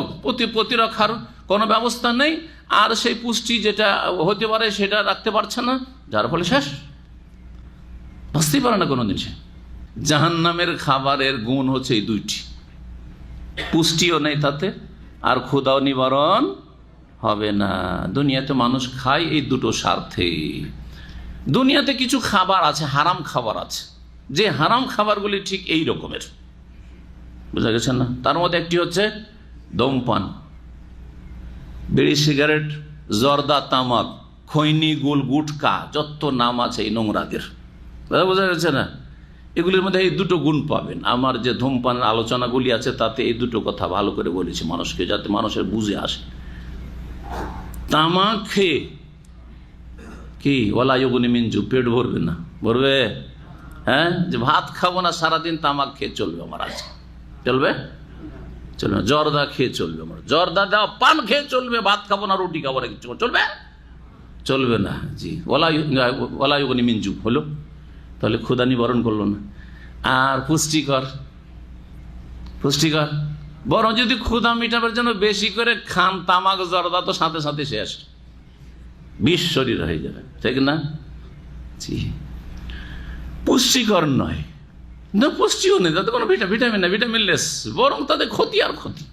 জি, এরকম মাদক দ্রব্য যত রয়েছে, গাঁজা, হিরোইন, হ্যাঁ, যত কিছু রয়েছে, আর মদ। জি, লা ইউসমিনু ওয়ালা ইউগনি মিনজু, লা ইউসমিনু ওয়ালা ইউগনি মিনজু। যেই খাবার খেয়ে দুনিয়াতে পুষ্টি হয় না আর ক্ষুধা নিবারণ হয় না, সেই খাবার খেলে জাহান্নামের ওই খাবার আখেরাতে খেতে হবে। কথা বুঝলেন না? বুঝলেন না? দুনিয়ায় এই খাবারগুলি খাও যদি জাহান্নামের ওই খাবার খেতে চাও। দুনিয়াতে এই খাবার খেলে, অর্থাৎ বিড়ি, সিগারেট, ধূমপান, জর্দা, হারাম খাবাইস, নোংরা যদি ভক্ষণ করেন আর এটাকে মকরু বলে চালিয়ে দেন বেদাতি মোল্লা হুজুরেরা, তাহলে কিয়ামত এগুলো খেতে হবে। ওই জর্দা দেওয়া পান দিবে আল্লাহ, হ্যাঁ, আর বেশি বেশি দিবে, বেশি বেশি দিবে, বেশি করে খাবে। হ্যাঁ, আর একটু আগে শুনলেন তো যে নাম জর্দা হবে, কিন্তু সেটার ক্ষতি মারাত্মক হবে, সেটা একটা বড় আযাব হবে, কারণ খাওয়াইস খেয়েছেন আপনি, খবিস নোংরা জিনিস খেয়ে এসছেন আপনি দুনিয়াতে। নাম বিড়ি সিগারেট হবে, দুনিয়ায় খেয়ে এসছেন, খাও। জি জি, কে একজন মুফতিকে মাসলা জিজ্ঞেস করেছে, মুফতি সহি আকিদারি ছিল মনে হয়, বেদাতি হলে তো মকরু বলতো, তাই না? তো ওকে বলছে যে আচ্ছা, আল্লাহ তো কোরআনে বলেছেন যে ওয়ালাকুম ফিহা মা তাশতাহি আনফুসুকুম, জান্নাতে যেমন চাইবে তাই পাবো, যেমন চাইবে তাই পাবে তোমরা, আল্লাহ বলছেন। তো জান্নাতে যদি আমার বিড়ি সিগারেট খাওয়ার ইচ্ছা হয় তো পাবো? পাবে। বলছে আগুন আবার কোথায় পাবো? জান্নাতে তো আগুন নেই। তখন মুফতি সাহেব চালাক, বলছে জাহান্নামে যেতে হবে আগুন নেওয়ার জন্য, জাহান্নামে যেতে হবে আগুন নেওয়ার জন্য। তো যারা বিড়ি সিগারেট খাচ্ছেন, ধূমপান করছেন, তারা প্রস্তুত থাকেন, জি, আগুন নিতে জাহান্নামে যেতে হবে। লা ইউসমিনু ওয়া লা ইউগনি মিন জু, জাহান্নামী খাবার হচ্ছে যে লা ইউসমিনু, সেটা পুষ্টি সাধন করবে না, শরীরকে সুস্থ রাখবে না, স্বাস্থ্যকর হবে না। ওয়ালা ইউগনি মিন জু, আর ক্ষুধা নিবারণ করবে না, ক্ষুধা মেটানোর কাজে আসবে না। আগনা ইউগনি মানে কাজে আসা, মা আগনা আনহু মালুহু মা কাসাব, আবুল আহাবের মাল এবং তার উপার্জিত বস্তু তার কোনো কাজে আসেনি, কোনো লাভে আসেনি। ওয়ালা ইউগনি মিন জু। এই তো হয়ে গেল জাহান্নামীদের অবস্থা সংক্ষেপে। কোরআনে কারীমের বিভিন্ন সূরায় আয়াতে জাহান্নামীদের আযাব, শাস্তি, খাদ্য, পানীয় এবং বিভিন্ন রকমের বহুমুখী যে আযাব রয়েছে, সেই আযাবগুলির কথা রয়েছে। জাহান্নামের উপরে আলোচনা আমার 5টা ধারাবাহিক আলোচনা, অনেক পুরাতন রয়েছে, 10-12 বছর আগে, জাহান্নামীদের ইস্যু কোরআন এবং হাদিসের আলোকে। এবং নাম হচ্ছে জাহান্নাম এবং জাহান্নামী, এই নাম দিয়ে সার্চ দিলে পেয়ে যাবে, জাহান্নাম এবং জাহান্নামী। ওজুহু ইয়াওমাইযিন নাইমা, আর কতক মুখমণ্ডল সেই দিন আনন্দ উজ্জ্বল হবে বা আনন্দে উজ্জ্বল হবে। নাইমা, নেমাতুন থেকে, জি, এত নিয়ামত প্রাপ্ত তারা হবে যে তাদের চেহারা দেখলেই বোঝা যাবে যে এরা আনন্দে, এদের চেহারাগুলো কি আছে, সজীব, সতেজ আর একেবারে প্রফুল্ল। জি, যারা সুখের জীবন যাপন করে তাদের চেহারাগুলো দেখলে বোঝা যায় যে খুব সুখী পরিবারের ছেলে, বোঝা যায় না? আর যারা কষ্টের কাজ করে, মেহনত পরিশ্রম কাজ করে, যতই ফরসা ছেলেকে নিয়ে এসে এই রোদরে, আরব দেশের রোদরে 12 ঘন্টা ডিউটি দিনে দিয়ে দেন, আর দেখেন যে চেহারার অবস্থা কি হচ্ছে, দুরবস্থা, ঠিক না? মলিন হয়ে যাবে। এই জন্য যারা আরব দেশে কষ্ট পরিশ্রমের কাজ করে রোদে বাতাসে, দেশে গেলে সুন্দর হয়ে আসে, এটা আমার অভিজ্ঞতা। আর আমাদের মতো যারা একটু আরামের কাজ করে সৌদি আরবে, তারা দেশে গেলে কালো হয়ে আসে। সেই দিন কতক মুখমণ্ডল কি হবে, আনন্দে উজ্জ্বল হবে। লেসাইহা রাজিয়া, তাদের মেহনত পরিশ্রমের কারণে, মানে তাদের কর্মের কারণে, ভালো কর্মের কারণে, ভালো আমলের কারণে, রাজিয়া, তারা পরিতুষ্ট থাকবে, সন্তুষ্ট থাকবে। রাজি, আল্লাহর উপর রাজি, যা পাচ্ছে তাতে খুশি, যে খুশির জীবন। দেখেন কোনো জায়গায় যদি আপনি গেস্ট হয়ে যান আর হোটেলে গেলেন, হোটেলে গিয়ে যেতে হচ্ছে মাশাআল্লাহ, হোটেলও সুন্দর, আর হোটেলে অনেক কিছু রাখা আছে আপনার জন্য, আপনার আপ্যায়নের জন্য, খুশি, তাই না? ওখানে পৌঁছে খুশি আপনি। কিন্তু গিয়ে দেখছেন যে হোটেলে গিয়ে আরে একেবারে পুরাতন হোটেল, আর কুলিংও নাই, আর প্রচণ্ড গরম হয়ে আছে, আর বিছানাগুলো নোংরা ময়লা হয়ে আছে, প্রথম আর কিছু আপ্যায়নের ব্যবস্থা নেই, দেখছেন ফ্রিজে পানিও নাই, মেজাজ খারাপ হবে না? জি হ্যাঁ, এই কথাই। জি, হয় রাজি হবে না, না নারাজ হবেন। জান্নাতীরা তাদের এইসব নিয়ামত পেয়ে, নিয়ামত প্রাপ্ত হয়ে রাদিয়াতুন, সন্তুষ্ট হয়ে যাবে, পরিতুষ্ট। আলহামদুলিল্লাহিল্লাযী আযহাবা আন্নাল হাযান, সেই আল্লাহর অসংখ্য শুকরিয়া, সেই আল্লাহর যাবতীয় প্রশংসা, যিনি আমার দুঃখ, দুর্দশা, চিন্তা সব দূর করে দিয়েছেন। জি জি, আলহামদুলিল্লাহিল্লাযী হাদানা লিহাযা, সে আল্লাহর যাবতীয় প্রশংসা, যে আল্লাহ আমাদেরকে এই জান্নাতের রাস্তা দেখে জান্নাতে পৌঁছিয়ে দিয়েছেন। জি, ওমা কুন্না লিনাহতাদিয়া, জান্নাতে আসতে পারতাম না লাউলা আন হাদানাল্লাহ, যদি দুনিয়াতে আল্লাহ রাস্তা না দেখাইতেন, সেই রাস্তার উপর না থাকতাম। এসব জান্নাতীদের শুকরিয়ামূলক কথা, প্রশংসামূলক কথা কোরআনে কারিমে রয়েছে। লিসাইহা রাদিয়া ফি জান্নাতিন আলিয়া, সেখানে সুউচ্চ জান্নাতে অবস্থান করবে জান্নাতীরা, সেই জান্নাত হবে সুউচ্চ, জি সমুন্নত। কারণ জান্নাত আকাশে রয়েছে, প্রথম কথা। জান্নাত কোথায় রয়েছে? এই জন্য নেক লোকদের আত্মাগুলিকে আকাশে যখন নিয়ে যাওয়া হয়, তখন ফেরেশতারা আহলান ও সাহলান মারহাবান করে দরজা খুলে দেয়, ইল্লিনে নিয়ে চলে যাওয়া হয়। ইল্লিন, এই জন্য ইল্লিন বলা হয়েছে। জি হ্যাঁ, পক্ষান্তরে অসৎ লোকদের আত্মা নিয়ে যাওয়া হয়, তখন দুর্গন্ধ ছড়াতে থাকে, তখন মাহাদিহ রুহুল খাবিসাতু, এই কোথা থেকে নোংরা আত্মাকে নিয়ে এসছো, দরজা খুলতে বলেন, না খোলা হবে না তার জন্য। লা তুফাত্তাহু লাহুম আবওয়াবুস সামাই ওয়া লা ইয়াদখুলুনাল জান্নাত হাত্তা ইয়ালজাল জামালু ফি সামিল খিয়াত, আল্লাহ কোরআনে কারীমে ইরশাদ করছেন। না আকাশে দরজা খোলা হবে অসৎ লোকদের আত্মাকে, আত্মার আপ্যায়নের জন্য। ওয়া লা ইয়াদখুলুনাল জান্নাত, না জান্নাতে প্রবেশ করতে পারবে যতক্ষণ পর্যন্ত কোনো উট সূচের ছিদ্রে না প্রবেশ করবে। সূচের ছিদ্রে, এত পাশায় যে ছিদ্র আছে, এত সংকীর্ণ, সেখানে যেন উট ঢুকা অসম্ভব, তেমনি কাফের মুশরিকের যারা ঈমান ভঙ্গকারী বেদিন, তাদের জান্নাতে যাওয়া অসম্ভব। অসম্ভবের সাথে আল্লাহ রাব্বুল এখানে তুলনা করেছেন, হাত্তা ইয়ালজাল জামালু ফি সামিল খিয়াত। তো আল্লাহ রাব্বুল সুউচ্চ জান্নাতের কথা বললেন, লা তাসমাউ ফিহা লাগিয়া, যেখানে কোনো অসার কথাবার্তা শুনবে না। অসার, অনর্থক কথা, ফালতু কথাবার্তা চলে না। অনেক সময় অনিচ্ছাকৃত শুনতে, রাস্তা দিয়ে চলছেন, উপায় নেই, কিছু বলতে পারছেন না, মানুষ খারাপ কাজ করছে, খারাপ কথা বলছে, নোংরা ভাষা বলছে, আপনি গাড়িতে শহরে আছেন, ড্রাইভারের ভাষা এত নোংরা ভাষা, নিচু শ্রেণী অধিকাংশ লোকেরা, আর এত অকথ্য ভাষা তাদের, শুনছেন না? লেবার শ্রেণীর লোকদের ভাষা কত নোংরা ভাষা, আমাদেরকে চাই আর না চাই শুনতেই হচ্ছে, কান বন্ধ করে রাখতে পারছি না, ঠিক না? রাস্তাঘাটে গান বাজনা শুনতে হচ্ছে, ঢোল ডাকের আওয়াজ শুনতে হচ্ছে, সারা রাত ধরে বাদ্যযন্ত্র বাজতে থাকছে, উপায় আছে দুনিয়ায়? কিন্তু জান্নাতে যাওয়ার বললে লা তাসমাউ ফিহা লাগিয়া, সেখানে কোনো অসার আর কোনো ফালতু অনর্থক কোনো কথা কাজ না দেখবে না শুনবে। ফিহা আইনুন জারিয়া, সেখানে বহমান ঝর্ণা থাকবে। জি, সেখানে প্রবাহমান কি থাকবে? ঝর্ণা। আইনি এক বচন বলা হয়েছে, তার মানে এই না যে একটা ঝর্ণা থাকবে, বরং সেখানে অয়ুন, ইন্নাল মুত্তাকিনা ফি যিলালিন ওয়া অয়ুন, আল্লাহ কোরআনে বলছেন নিশ্চয় আল্লাহ ভীরু যারা মুত্তাকি তারা ছায়া বিশিষ্ট জান্নাতে থাকবে। অয়ুন, এবং বহু ঝর্ণায় অবস্থান করবে। ঝর্ণার ঝর্ণা, চারিদিকে ঝর্ণা, যেখানে বসবাস করছে তাজরি মিন তাহতিহাল আনহার, নিচে দিয়ে নিম্ন দেশে ঝর্ণাসমূহ, নহরসমূহ প্রবাহিত রয়েছে। যেমন অয়ুন ঝর্ণার কথা কোরআনে কারিমে রয়েছে, তেমন আনহার, নদী নালার কথা রয়েছে জান্নাতে। তেমনি জান্নাত আর বাসাতিন, বাগান আর উদ্যানের কথা রয়েছে। জি, বহু বাগান বিশিষ্ট জান্নাত, বহু নহর বিশিষ্ট বাগান জান্নাত, বহু ঝর্ণা বিশিষ্ট জান্নাত থাকবে। ফিহা আইনুন জারিয়া, সেখানে প্রবাহমান বহু কি হবে? নহর বা নদী নালা বা ঝর্ণা থাকবে। যেমন সূরা মুহাম্মাদে 4 রকমের নদীর কথা বলা হয়েছে, নহরের কথা বলা হয়েছে। 1 ফিহা আনহারুন মিন মাইন, পানির নহর, পানির ঝর্ণা। 2 নম্বর ওয়া আনহারুন মিন লাবানিন লাম ইয়াতাগায়্যার তা'মুহু, দুধের যেই দুধ দীর্ঘ সময় থাকলে দুধ খারাপ হয়ে যায়, দুধ ফেটে যায়, হয় না? গরমে রেখে দেন দুধ খারাপ হবে না?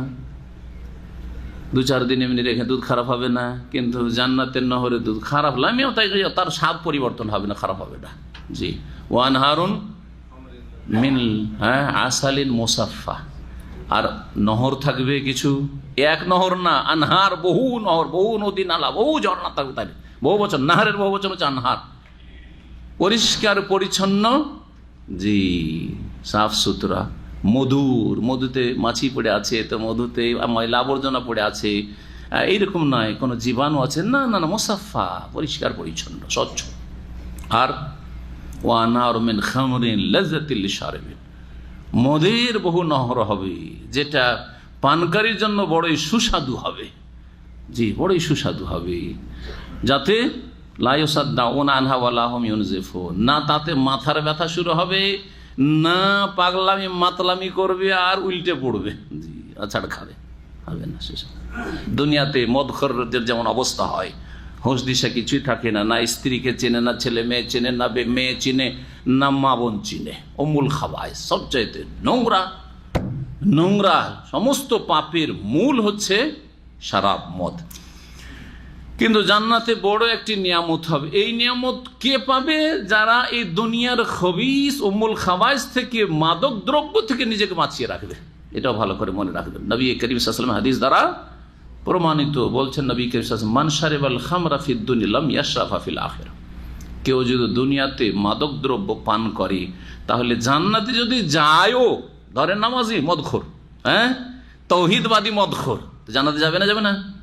যাবে, আযাব শাস্তি পেয়ে যাবে, হয়তো কবরে আযাব দিয়ে মাফ হইলো, নাহলে জাহান্নামেও কিছুদিন থাকবে, দীর্ঘদিন থাকবে, তারপরে এক সময় যাবে, কারণ সে ঈমান ভঙ্গ করেনি, তাওহীদবাদী শিরকি আকীদার লোক না, আর বেনামাজি নয়, নামাজ না পড়লে ঈমান ভঙ্গ হয়, নামাজও ঠিক আছে, নামাজি মদখোর হয়, এটা আমাদের দেশের প্রেক্ষাপটে কল্পনার বাইরে, তাই না? কিন্তু আরব দেশে থাকলে বুঝতে পারবেন যে নামাজও পড়ছে, কারণ কাফের হয়ে মরতে চায় না, আবার মদ খাওয়া অভ্যাসও আছে, বদ অভ্যাস আছে না, জি, মদ খেয়ে মসজিদে ঢুকে পড়ছে। আর আমি কোনো এক সময় অনেক আগে 1983-84 শিক্ষকতা করেছি, তো সেখানে একজন মহাজন সাহেব ছিল, সে 5 ওয়াক্ত নামাজ পড়তো, আর ছোট কাল থেকে, ওই সাবালক কাল থেকে তার বদ অভ্যাস, নোংরা অভ্যাস ছিল ওই তাল গাছের তাড়ি খাওয়া, বুঝলেন? তাল গাছে যে তাড়ি রস হয়, তাড়ি বলে ওটাকে, কি বলেন আপনারা? তাহলে তো বলছি, ঠিক আছে। এইটা তাড়াতাড়ি করে ওতে নেশা চলে আসে, খেজুর গাছেরটা তো আসে, কিন্তু খেজুরের চাইতে তালেরটাতে আরো তাড়াতাড়ি আসে, আর গরম খেলে, আর গরম একটু রেখে দিলে, দুপুর করলেই তো নেশা তাড়াতাড়ি চলে আসবে। সকালে সকালে ঠান্ডায় যারা খায় খেজুরেরটা, কিন্তু ওটাও যদি সারাদিন রোদে থেকে যায়, আর গ্রীষ্মকালে সেটা করা হয়, তাহলে সাথে নেশা চলে আসবে, সেটা মদ হয়ে যাবে। তো ওর এত বদ অভ্যাস ছিল, আর এলাকাটা ছিল তালের গাছে ভরা, তালের গাছে ভরা এলাকা, সুবহানাল্লাহ। নদীর পাড়ে মহানন্দা নদী, নাম শুনে চলা হয়তো, তো 2 বছর থেকেছি। ও আমাদের সাথে 5 ওয়াক্ত নামাজ পড়তো, আর মদ খেত, বা এই তারি খেত কখন? এসার নামাজ পড়ে গিয়ে তারি খেয়ে দিল, আচ্ছা ফজর পর্যন্ত নেশা শেষ, আবার ফজরে এসে হাজির। তো এইরকম লোক জান্নাতে যাবে না? যাবে না? মদখোর, কিন্তু জান্নাতে যাবে। নবী করিম সাল্লাল্লাহু আলাইহি ওয়াসাল্লাম বলছেন, মান শারিবাল খামরা ফিদ দুনিয়া, দুনিয়াতে কেউ যদি মদ খায়, লাম ইয়াশরাব ফিল আখিরাহ, যদি জান্নাতে যায়ও তার আমল দ্বারা আর আল্লাহর রহমতে, সে এই জান্নাতি মদের নিয়ামত থেকে বঞ্চিত থাকবে, আল্লাহ দেবে না তাকে, যে তোর জন্য এই খামরুন লাজ্জাত, খামরিন লাজ্জাতিল লিশারিবিন, এই খামর, জান্নাতি খামর তোর জন্য নেই, বঞ্চিত। এইরকমই যারা স্বর্ণের পানপত্র ব্যবহার করবে, চাঁদির পানপত্র ব্যবহার করবে, চাঁদির গ্লাস ব্যবহার করবে, চাঁদির আর কিছু, চাঁদির ঘড়ি ব্যবহার করবে, চাঁদির টেবিল ব্যবহার করবে, চাঁদি স্বর্ণের চেয়ার ব্যবহার করবে, যেমন কিছু ফাসেক বেদিনরা আছে মুসলিম সমাজে, যদিও তাদের ঈমান ভঙ্গ না করে আর জান্নাতে কোনোদিন যায়, এই সব স্বর্ণের নিয়ামত আর চাঁদির নিয়ামত, এই সব নিয়ামত থেকে বঞ্চিত থাকবে। নবী করিম সাল্লাল্লাহু আলাইহি ওয়াসাল্লামের হাদিস রয়েছে, রেশমের কাপড় হালাল না হারাম? হারাম, সবার জন্য না, পুরুষের জন্য বলেন তাহলে না, পুরুষদের জন্য হারাম। নবী করিম আল্লাহ হারিরা ফিদ দুনিয়া লাম ইয়ালবাস ফিল আখিরাহ, কেউ যদি দুনিয়াতে রেশমের কাপড় পরিধান করে, সিল্ক পরে, তাহলে কিয়ামতের দিনে জান্নাতে গেলেও, নামাজ তৌহিদ ঠিক আছে, জান্নাতে গেলেও রেশমের কাপড় থেকে আল্লাহ বঞ্চিত রাখবেন। যা তুই সুতির কাপড় পর, যা তোর যেন খসখসে পলিস্টারের কাপড় আছে যা। জি হ্যাঁ, রেশমের কাপড় আল্লাহ দেবেন না। আল্লাহ বলছেন ফিহা আইনুন জারিয়া, জান্নাতে কি রয়েছে? বহু প্রবাহমান কি রয়েছে? ঝর্ণা সমূহ রয়েছে। ফিহা সরোর মারফুয়া, শরীরের বহু বচন হচ্ছে সরোর। শরীর মানে তো জানাই আছে, বলছে না, শরীর মানে খাট পালং এইগুলোকে বলা হয়। তারপরে আসন, আপনার এই যে সোফা, এটাকে শরীর বলতে পারেন। জি, মুলুকুন আলাল আসিরাত, হাদিসে রয়েছে মুলুকুন আলাল আসিরাত, শরীরের বহু বচন সরোর হয়, আবার আসিররা হয়। রাজা যেমন বসে থাকে কিছু সিংহাসনে, জি আসিররা হাদিসে রয়েছে। তো তাই এর থেকে বোঝা যাচ্ছে যে চেয়ার, আরামদায়ক আসন, এগুলো সবকে শরীর বলা হয়। তাহলে খাট থেকে শুরু করে সোফা, যতগুলি আরামদায়ক বসার জায়গা হইতে পারে, সেগুলি হচ্ছে সরুর। সেই জান্নাতে কি হবে? ফিহা মানে ফিল জান্নাতে, জান্নাতে সুউচ্চ বা উঁচা উঁচা কি থাকবে? আসন থাকবে বা পালং থাকবে, খাট থাকবে, সব মানে এখানে করতে পারে। ও আকুয়াব, কুবের বহু বচন। কুব মানে হচ্ছে গ্লাস। হ্যাঁ, এমন পানপাত্র যেই পানপাত্রে কি নেই, ওই যে বদনাতে যেমন নল থাকে পান করা, ওইটা নেই, সেটাকে কি বলা হয়? কূপ বলা হয়। সেটা কি বলা হয়? কূপ বলা। আর যেটাতে, যে পানপাত্রে আপনার নল আছে পান করার জন্য, যেগুলো আমাদের লোটা বদনা বলছে না, ওটাকে বলা হয় ইবরিক, আবারিক। আবারিক আল্লাহ দেবেন কোরআনে কারিমে, জান্নাতে আবারিক হবে। জি হ্যাঁ, ইবরিকের বহু। ও আকুয়াবু মাউযুআ, মাউযুআ ওয়াদা ইয়াদাউ মানে রাখা, মানে রাখা আছে মানে প্রস্তুত আছে, প্রস্তুতকৃত বা প্রস্তুত। সেখানে কি হবে? পানপাত্র হবে, অসংখ্য পানপাত্র হবে। জি। ওয়ানামারিক মাসফুফা, নামারিক নমরুকাতুনের বহু বচন। মাসফুফা সাফুন থেকে, সাফ মানে হচ্ছে সারি বা লাইন, কাতার। নামাজের সালাতের কাতারকে কি বলছি আমরা? সাফ বলছি। আকিমু সুফুফাকুম মাসফুফাতুন, সাফা ইয়াসুফা থেকে মাসফুফ হয়েছে মাফুল সিগার। সেখানে কি হবে? সারি সারি বালিশ হবে। নামারিক হচ্ছে বালিশ, যেগুলিতে মানুষ হেলানা দেয়, সে শোয়ার বালিশ হোক অথবা পাশের কোল বালিশ হোক, হেলানা দেওয়ার জন্য সোফার উপরে বসছেন, হেলান দিচ্ছেন, সেগুলি হোক, এগুলো হচ্ছে নামারিক, সেখানে থাকবে। ও যারা আর অভাব থাকবেন, চারিদিকে রয়েছে মাসফুফা, সারি লাইন লেগে আছে। এই নয় যে কিছু লোক চেয়ার পেয়েছেন এখানে, যারা আগে ভাগে এসছেন মাশাআল্লাহ চেয়ারে বসে গেছেন, আর বেচারা বড় মানুষ আসলে বেচারা দেখছে যে আর তো চেয়ার খালি নেই, এরকম না হবে না। মাসফুফা লেগে আছে, অসংখ্য লেগে আছে, কত বসবেন বসেন, কোনখানে বসবেন, যেখানে ইচ্ছা সেখানে বসেন। সুবহানাল্লাহ। জি। ওয়াজারাবি মাবসুসা, জারাবি মানে হচ্ছে বসত, বিছানা। জারাবি মানে হচ্ছে বিছানা। মাবসুসা, বাস্তা অবস্থা থেকে মাবসুসা মানে বিস্তীর্ণ, যেগুলো ছড়িয়ে ছিটিয়ে আছে বা বিছানো আছে, সেখানে হবে বিছানা, বিছানো থাকবে, বিছানা বিছানো থাকবে। এখান থেকে জান্নাতীদের কিছু নিয়ামতের কথা শেষ হয়ে গেল। এখন যারা এসব বিশ্বাস করে না, জান্নাতীদের কথা বা জান্নাতের নিয়ামতের কথা বিশ্বাস করে না, জাহান্নামের আযাব শাস্তির কথা বিশ্বাস করে না, তাদেরকে আহ্বান করছেন আল্লাহ রাব্বুল আলামিন। তাদেরকে আহ্বান করতে বলছেন নবী করিম সাল্লাল্লাহু আলাইহি সাল্লামকে, যে ওদেরকে এইসব বিষয়গুলি তাদের চারপাশেই আছে বিদ্যমান, সেগুলো নিয়ে একটু তাদেরকে গভীরভাবে চিন্তা করতে বলো। তাহলে আল্লাহর সৃষ্টিকে দেখে স্রষ্টাকে চেনে ফেলবে, আল্লাহর সৃষ্টিকে দেখে স্রষ্টাকে চেনে ফেলবে। জি হ্যাঁ, এটাকে বলা হয় তাদাব্বুর, গৌর ফিকির করা, গভীরভাবে চিন্তা করা, গবেষণা করা। গবেষণা মানে শুধু বৈজ্ঞানিকদের গবেষণা নয়, প্রত্যেক মুসলিমকে আল্লাহ রাব্বুল গবেষণার আহ্বান করেছেন। আফালা ইয়াতাদাব্বারুনাল কোরআন, একদিকে কোরআনে কারীম নিয়ে গভীরভাবে চিন্তা করতে বলেছেন, তাদাব্বুর গৌর ফিকির, গবেষণা করতে বলেছেন, যাতে করে কোরআনে কারীম আল্লাহর বাণী থেকে ইহকাল পরকাল উপকৃত হইতে পারে। আর আরেক দিকে নিজের শরীরে এবং দিগন্তে আল্লাহ গভীরভাবে নজর দিতে বলেছেন। জি।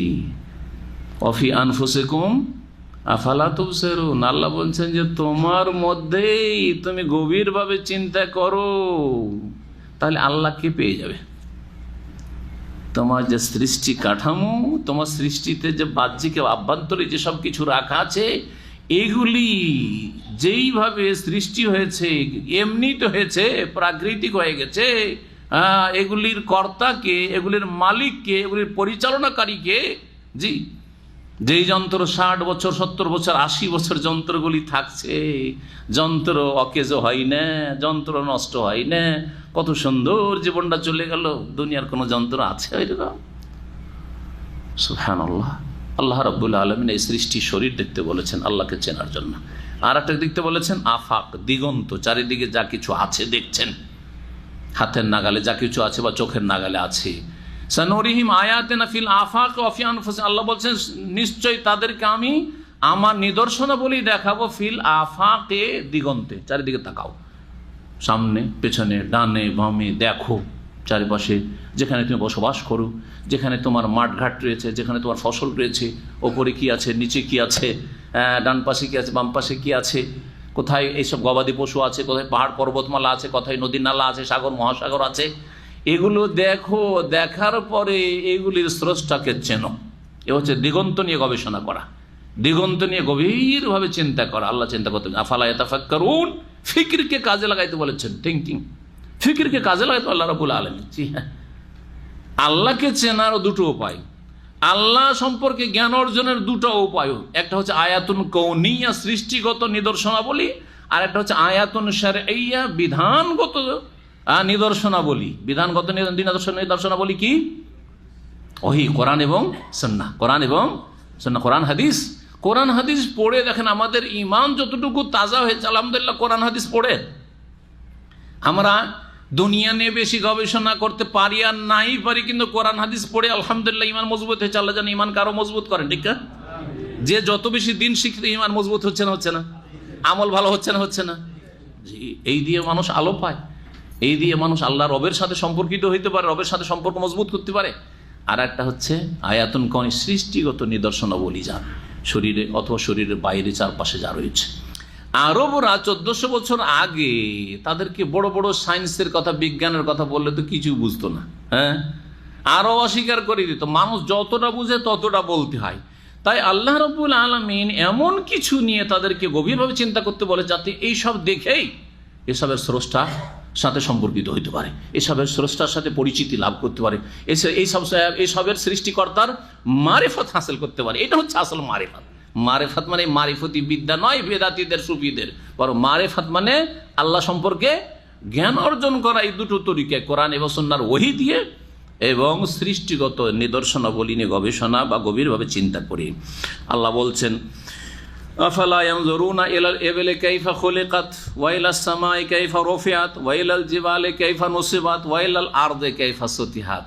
আরব বেদুইনরা চারিদিকে তাকায় এই চারটা জিনিস দেখতে পায়, চারটা জিনিস তাদের হাতের নাগালে দেখতে পায়।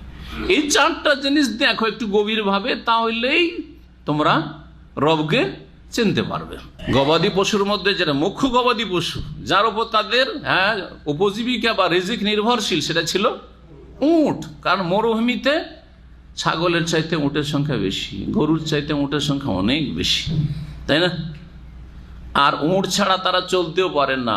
উটকে কাছে থেকে যত বেশি চেনে, উটের বৈশিষ্ট্য, উটের গুণাবলী, উটের খাবার দাবার, উটের পানীয়, উটের চলাফেরা, উটের যে ভারী ভারী বোঝা বহন করা, এই সমস্ত কিছু আরবরা যতটা জানে, আপনি জানি না, আমি পড়ে কিছু জানি, কিন্তু আপনারা কিছু জানেন না। তার মধ্যে ইবনে ওসাইম রাহিমাহুল্লাহ একটি জিনিস উল্লেখ করেছেন, সেটা হচ্ছে যে কোনো জানোয়ারকে, যে কোনো পশুকে যদি তার পিঠের উপর বোঝাই করেন, বসিয়ে দিয়ে এমনি দাঁড়ানো অবস্থায় যদি তার পিঠের উপর বোঝাই করে দিতেন, তাহলে টেনে নিয়ে চলে যেত। কিন্তু বসা অবস্থায় যদি তার পিঠের বোঝাগুলো চাপিয়ে দেন, তো দাঁড়াতে পারবে না, দাঁড়াতে পারবে না ভারী বোঝা নিয়ে। এমনকি আপনিও পরীক্ষা করে দেখবেন, আপনি দাঁড়িয়ে আছেন, আপনার পিঠে যদি আপনার 60 কিলো বা 80 কিলোর ওজনের, এমনকি 100 কিলোরও, 1 কুইন্টাল 100 কিলোরও অনেকে টেনে নিয়ে চলে যাচ্ছে, কিন্তু দাঁড়ানো অবস্থায়, ঠিক না? কিন্তু বসা অবস্থায় ওর পিঠের উপরে 60 কিলো দিয়ে দেন আর বলেন যে তুই এখন দাঁড়া, তুই বস, আমি তোর মাথায় অত উঁচাতে চাপাইতে পারবো না, তুই বস, আর তোর পিঠের উপরে চাপিয়ে দিয়ে এখন উঠ, পারবে না উঠতে। এমন একটা ওজন আছে সেখানে আর পারছে না উঠতে, হয়তো 40 কিলো নিয়ে উঠে যাবে, কিন্তু তার বেশি পারবে না। মানুষের শক্তি তো কম বেশি আছে, কিন্তু একটা ভালো করে বুঝতে পারছেন কথাটা, ঠিক না? দাঁড়ানো অবস্থায় দিলে 100 কিলো নিয়ে টান দিয়ে চলে যেত, কুলিরা করছে না? কিন্তু দাঁড়ানো অবস্থায় দেখেন, দাঁড়ানো অবস্থায় পিঠে উঠাচ্ছে।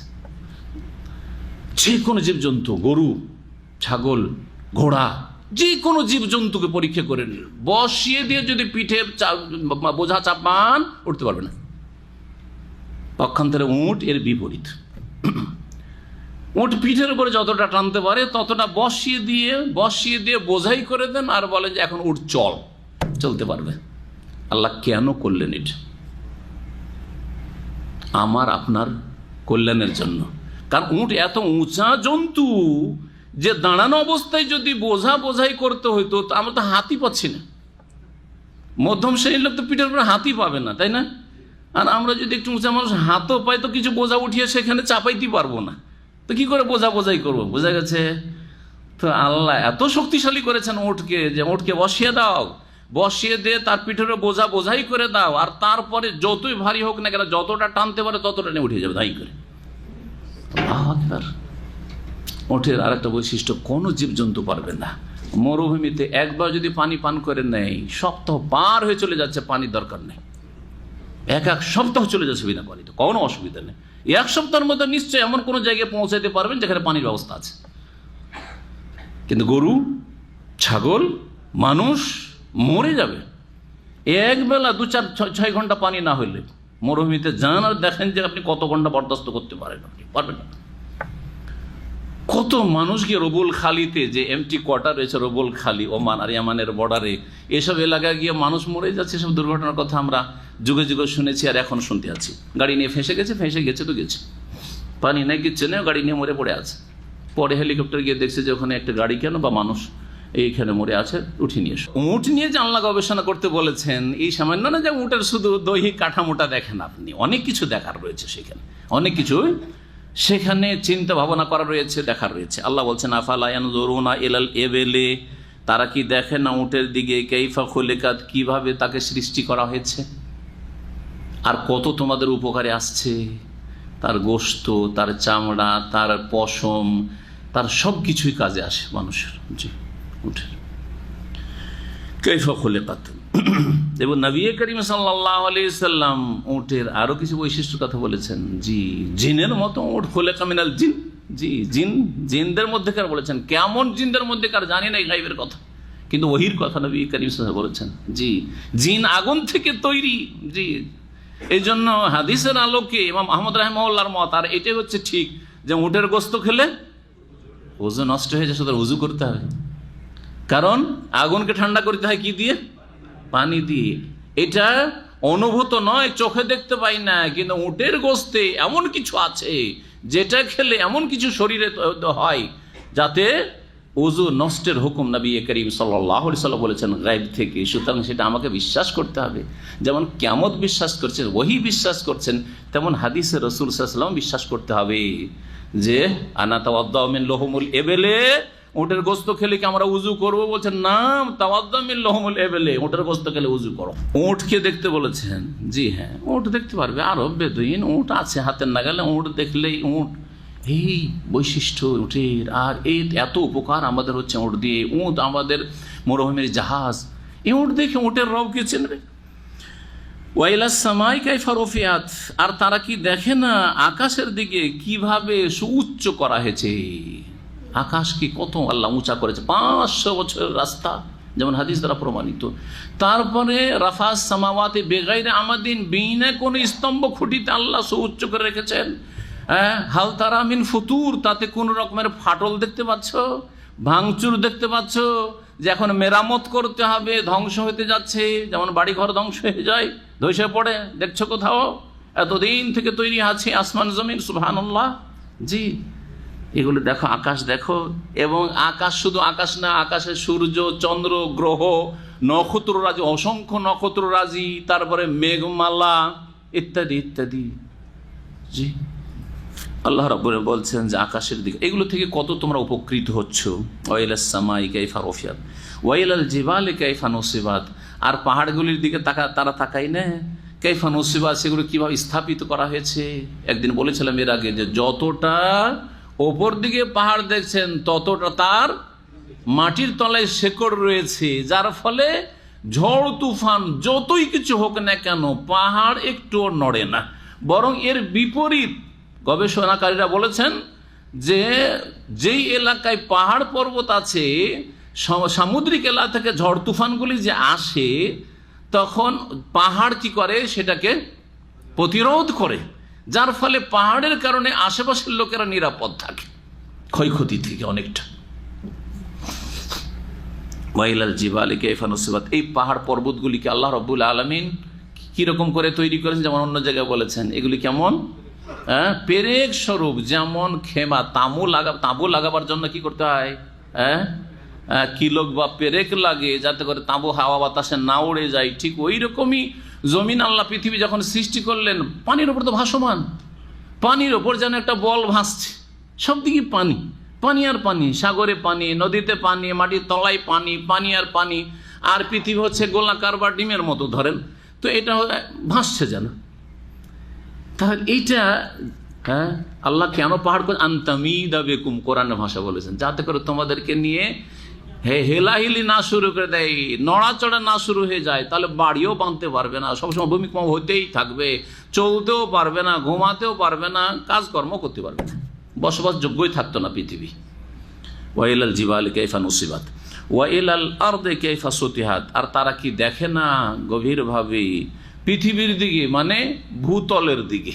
পৃথিবী তো আপনার আসমান জমিনের মাঝখানে আছে, এগুলো পৃথিবী বলবো আমরা, কিন্তু এখানে আরজ বলতে জমিন, ভূপৃষ্ঠ, পৃথিবীটা দেখো, পৃথিবীতে জমিন, কত রকমের জমিন, আর এই দিয়ে আমাদের কত রকমের কাজ হচ্ছে এই জমিনে।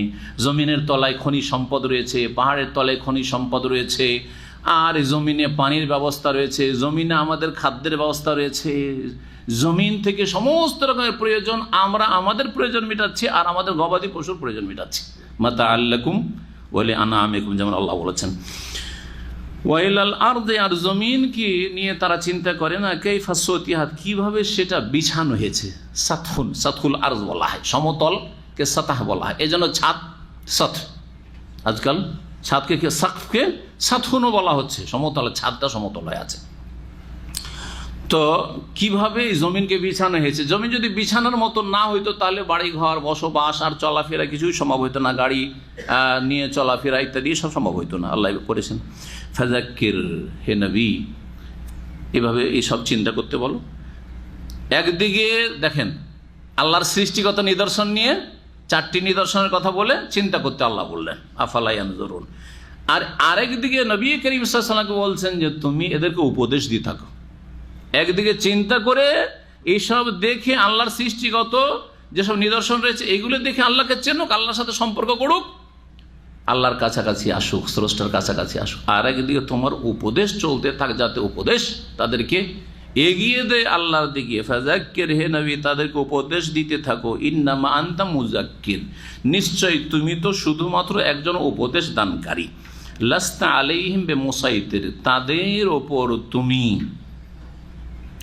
কর্ম নিয়ন্ত্রণকারী না বা জবরদস্তিকারী না। সাইতারা ইউসাইতর মানে জি কারো ওপর আধিপত্য বিস্তার করা, জবরদস্তি করা। এখান থেকে ইসিম ফাইল এসে হচ্ছে মুসাইতের। মুসাইতের সিন দিয়েছিল, সিন কখনো কখনো সদের সাথে কারিবুল মাখরাজ হওয়ার কারণে পরিবর্তন হয়ে যায়, মুসাইতের হয়ে গেছে এখানে। লাস্তা আলাইহিম, এই জন্য দেখেন নিচে সিন লেখা আছে একটা ছোট, আছে না? তাহলে আসলে সিন ছিল সাইতারা ইউসাইতর, ওইটা হয়ে গেছে সদ, সেই জন্য ছোট্ট করে একটা সিন লেখা আছে। বলতে চাইছে আপনাকে যে আসলে ছিল সিন, সেটা এখানে কি হয়েছে, কালব হয়ে গেছে, পরিবর্তন হয়ে গেছে সদের সাথে।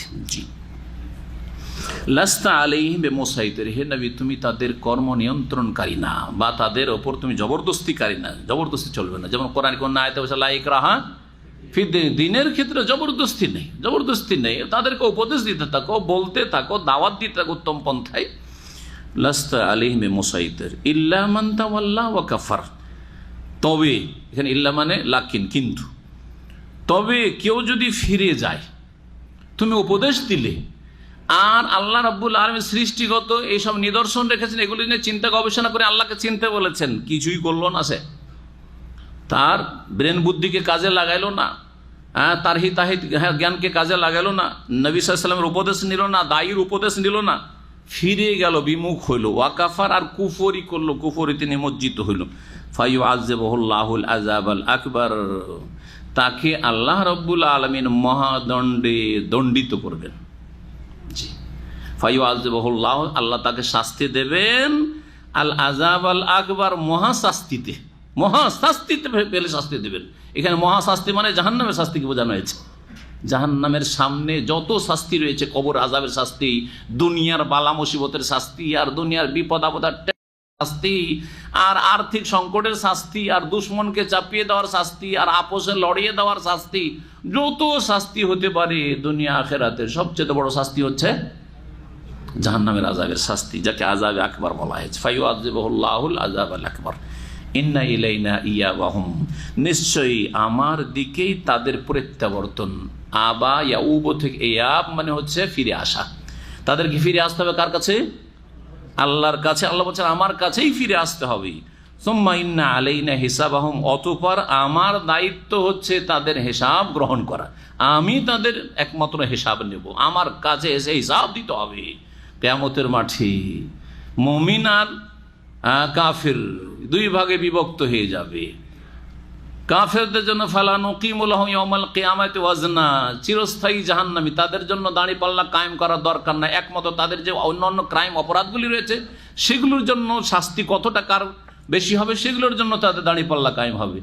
মুমিনের জন্য হিসাব হবে, মুমিনের জন্য দাঁড়িপাল্লা কায়েম হবে। একদল তো বিনা হিসাবে জান্নাতে যাবে, আর অধিকাংশই হবে যাদের হিসাব হবে, জবাব দিতে হবে আল্লাহ রাব্বুল আলামিনের কাছে। হিসাব দুই রকমের হবে, হিসাব ইয়াসিরা, সহজ হিসাব হবে, আর একটা হচ্ছে কঠিন হিসাব। নবী করিম সাল্লাল্লাহু আলাইহি ওয়াসাল্লামের যে হাদিস রয়েছে, নবী সাল্লাল্লাহু নিজে সলাতে বলতেন আল্লাহুম্মা হাসিবনি হিসাবান ইয়াসিরা।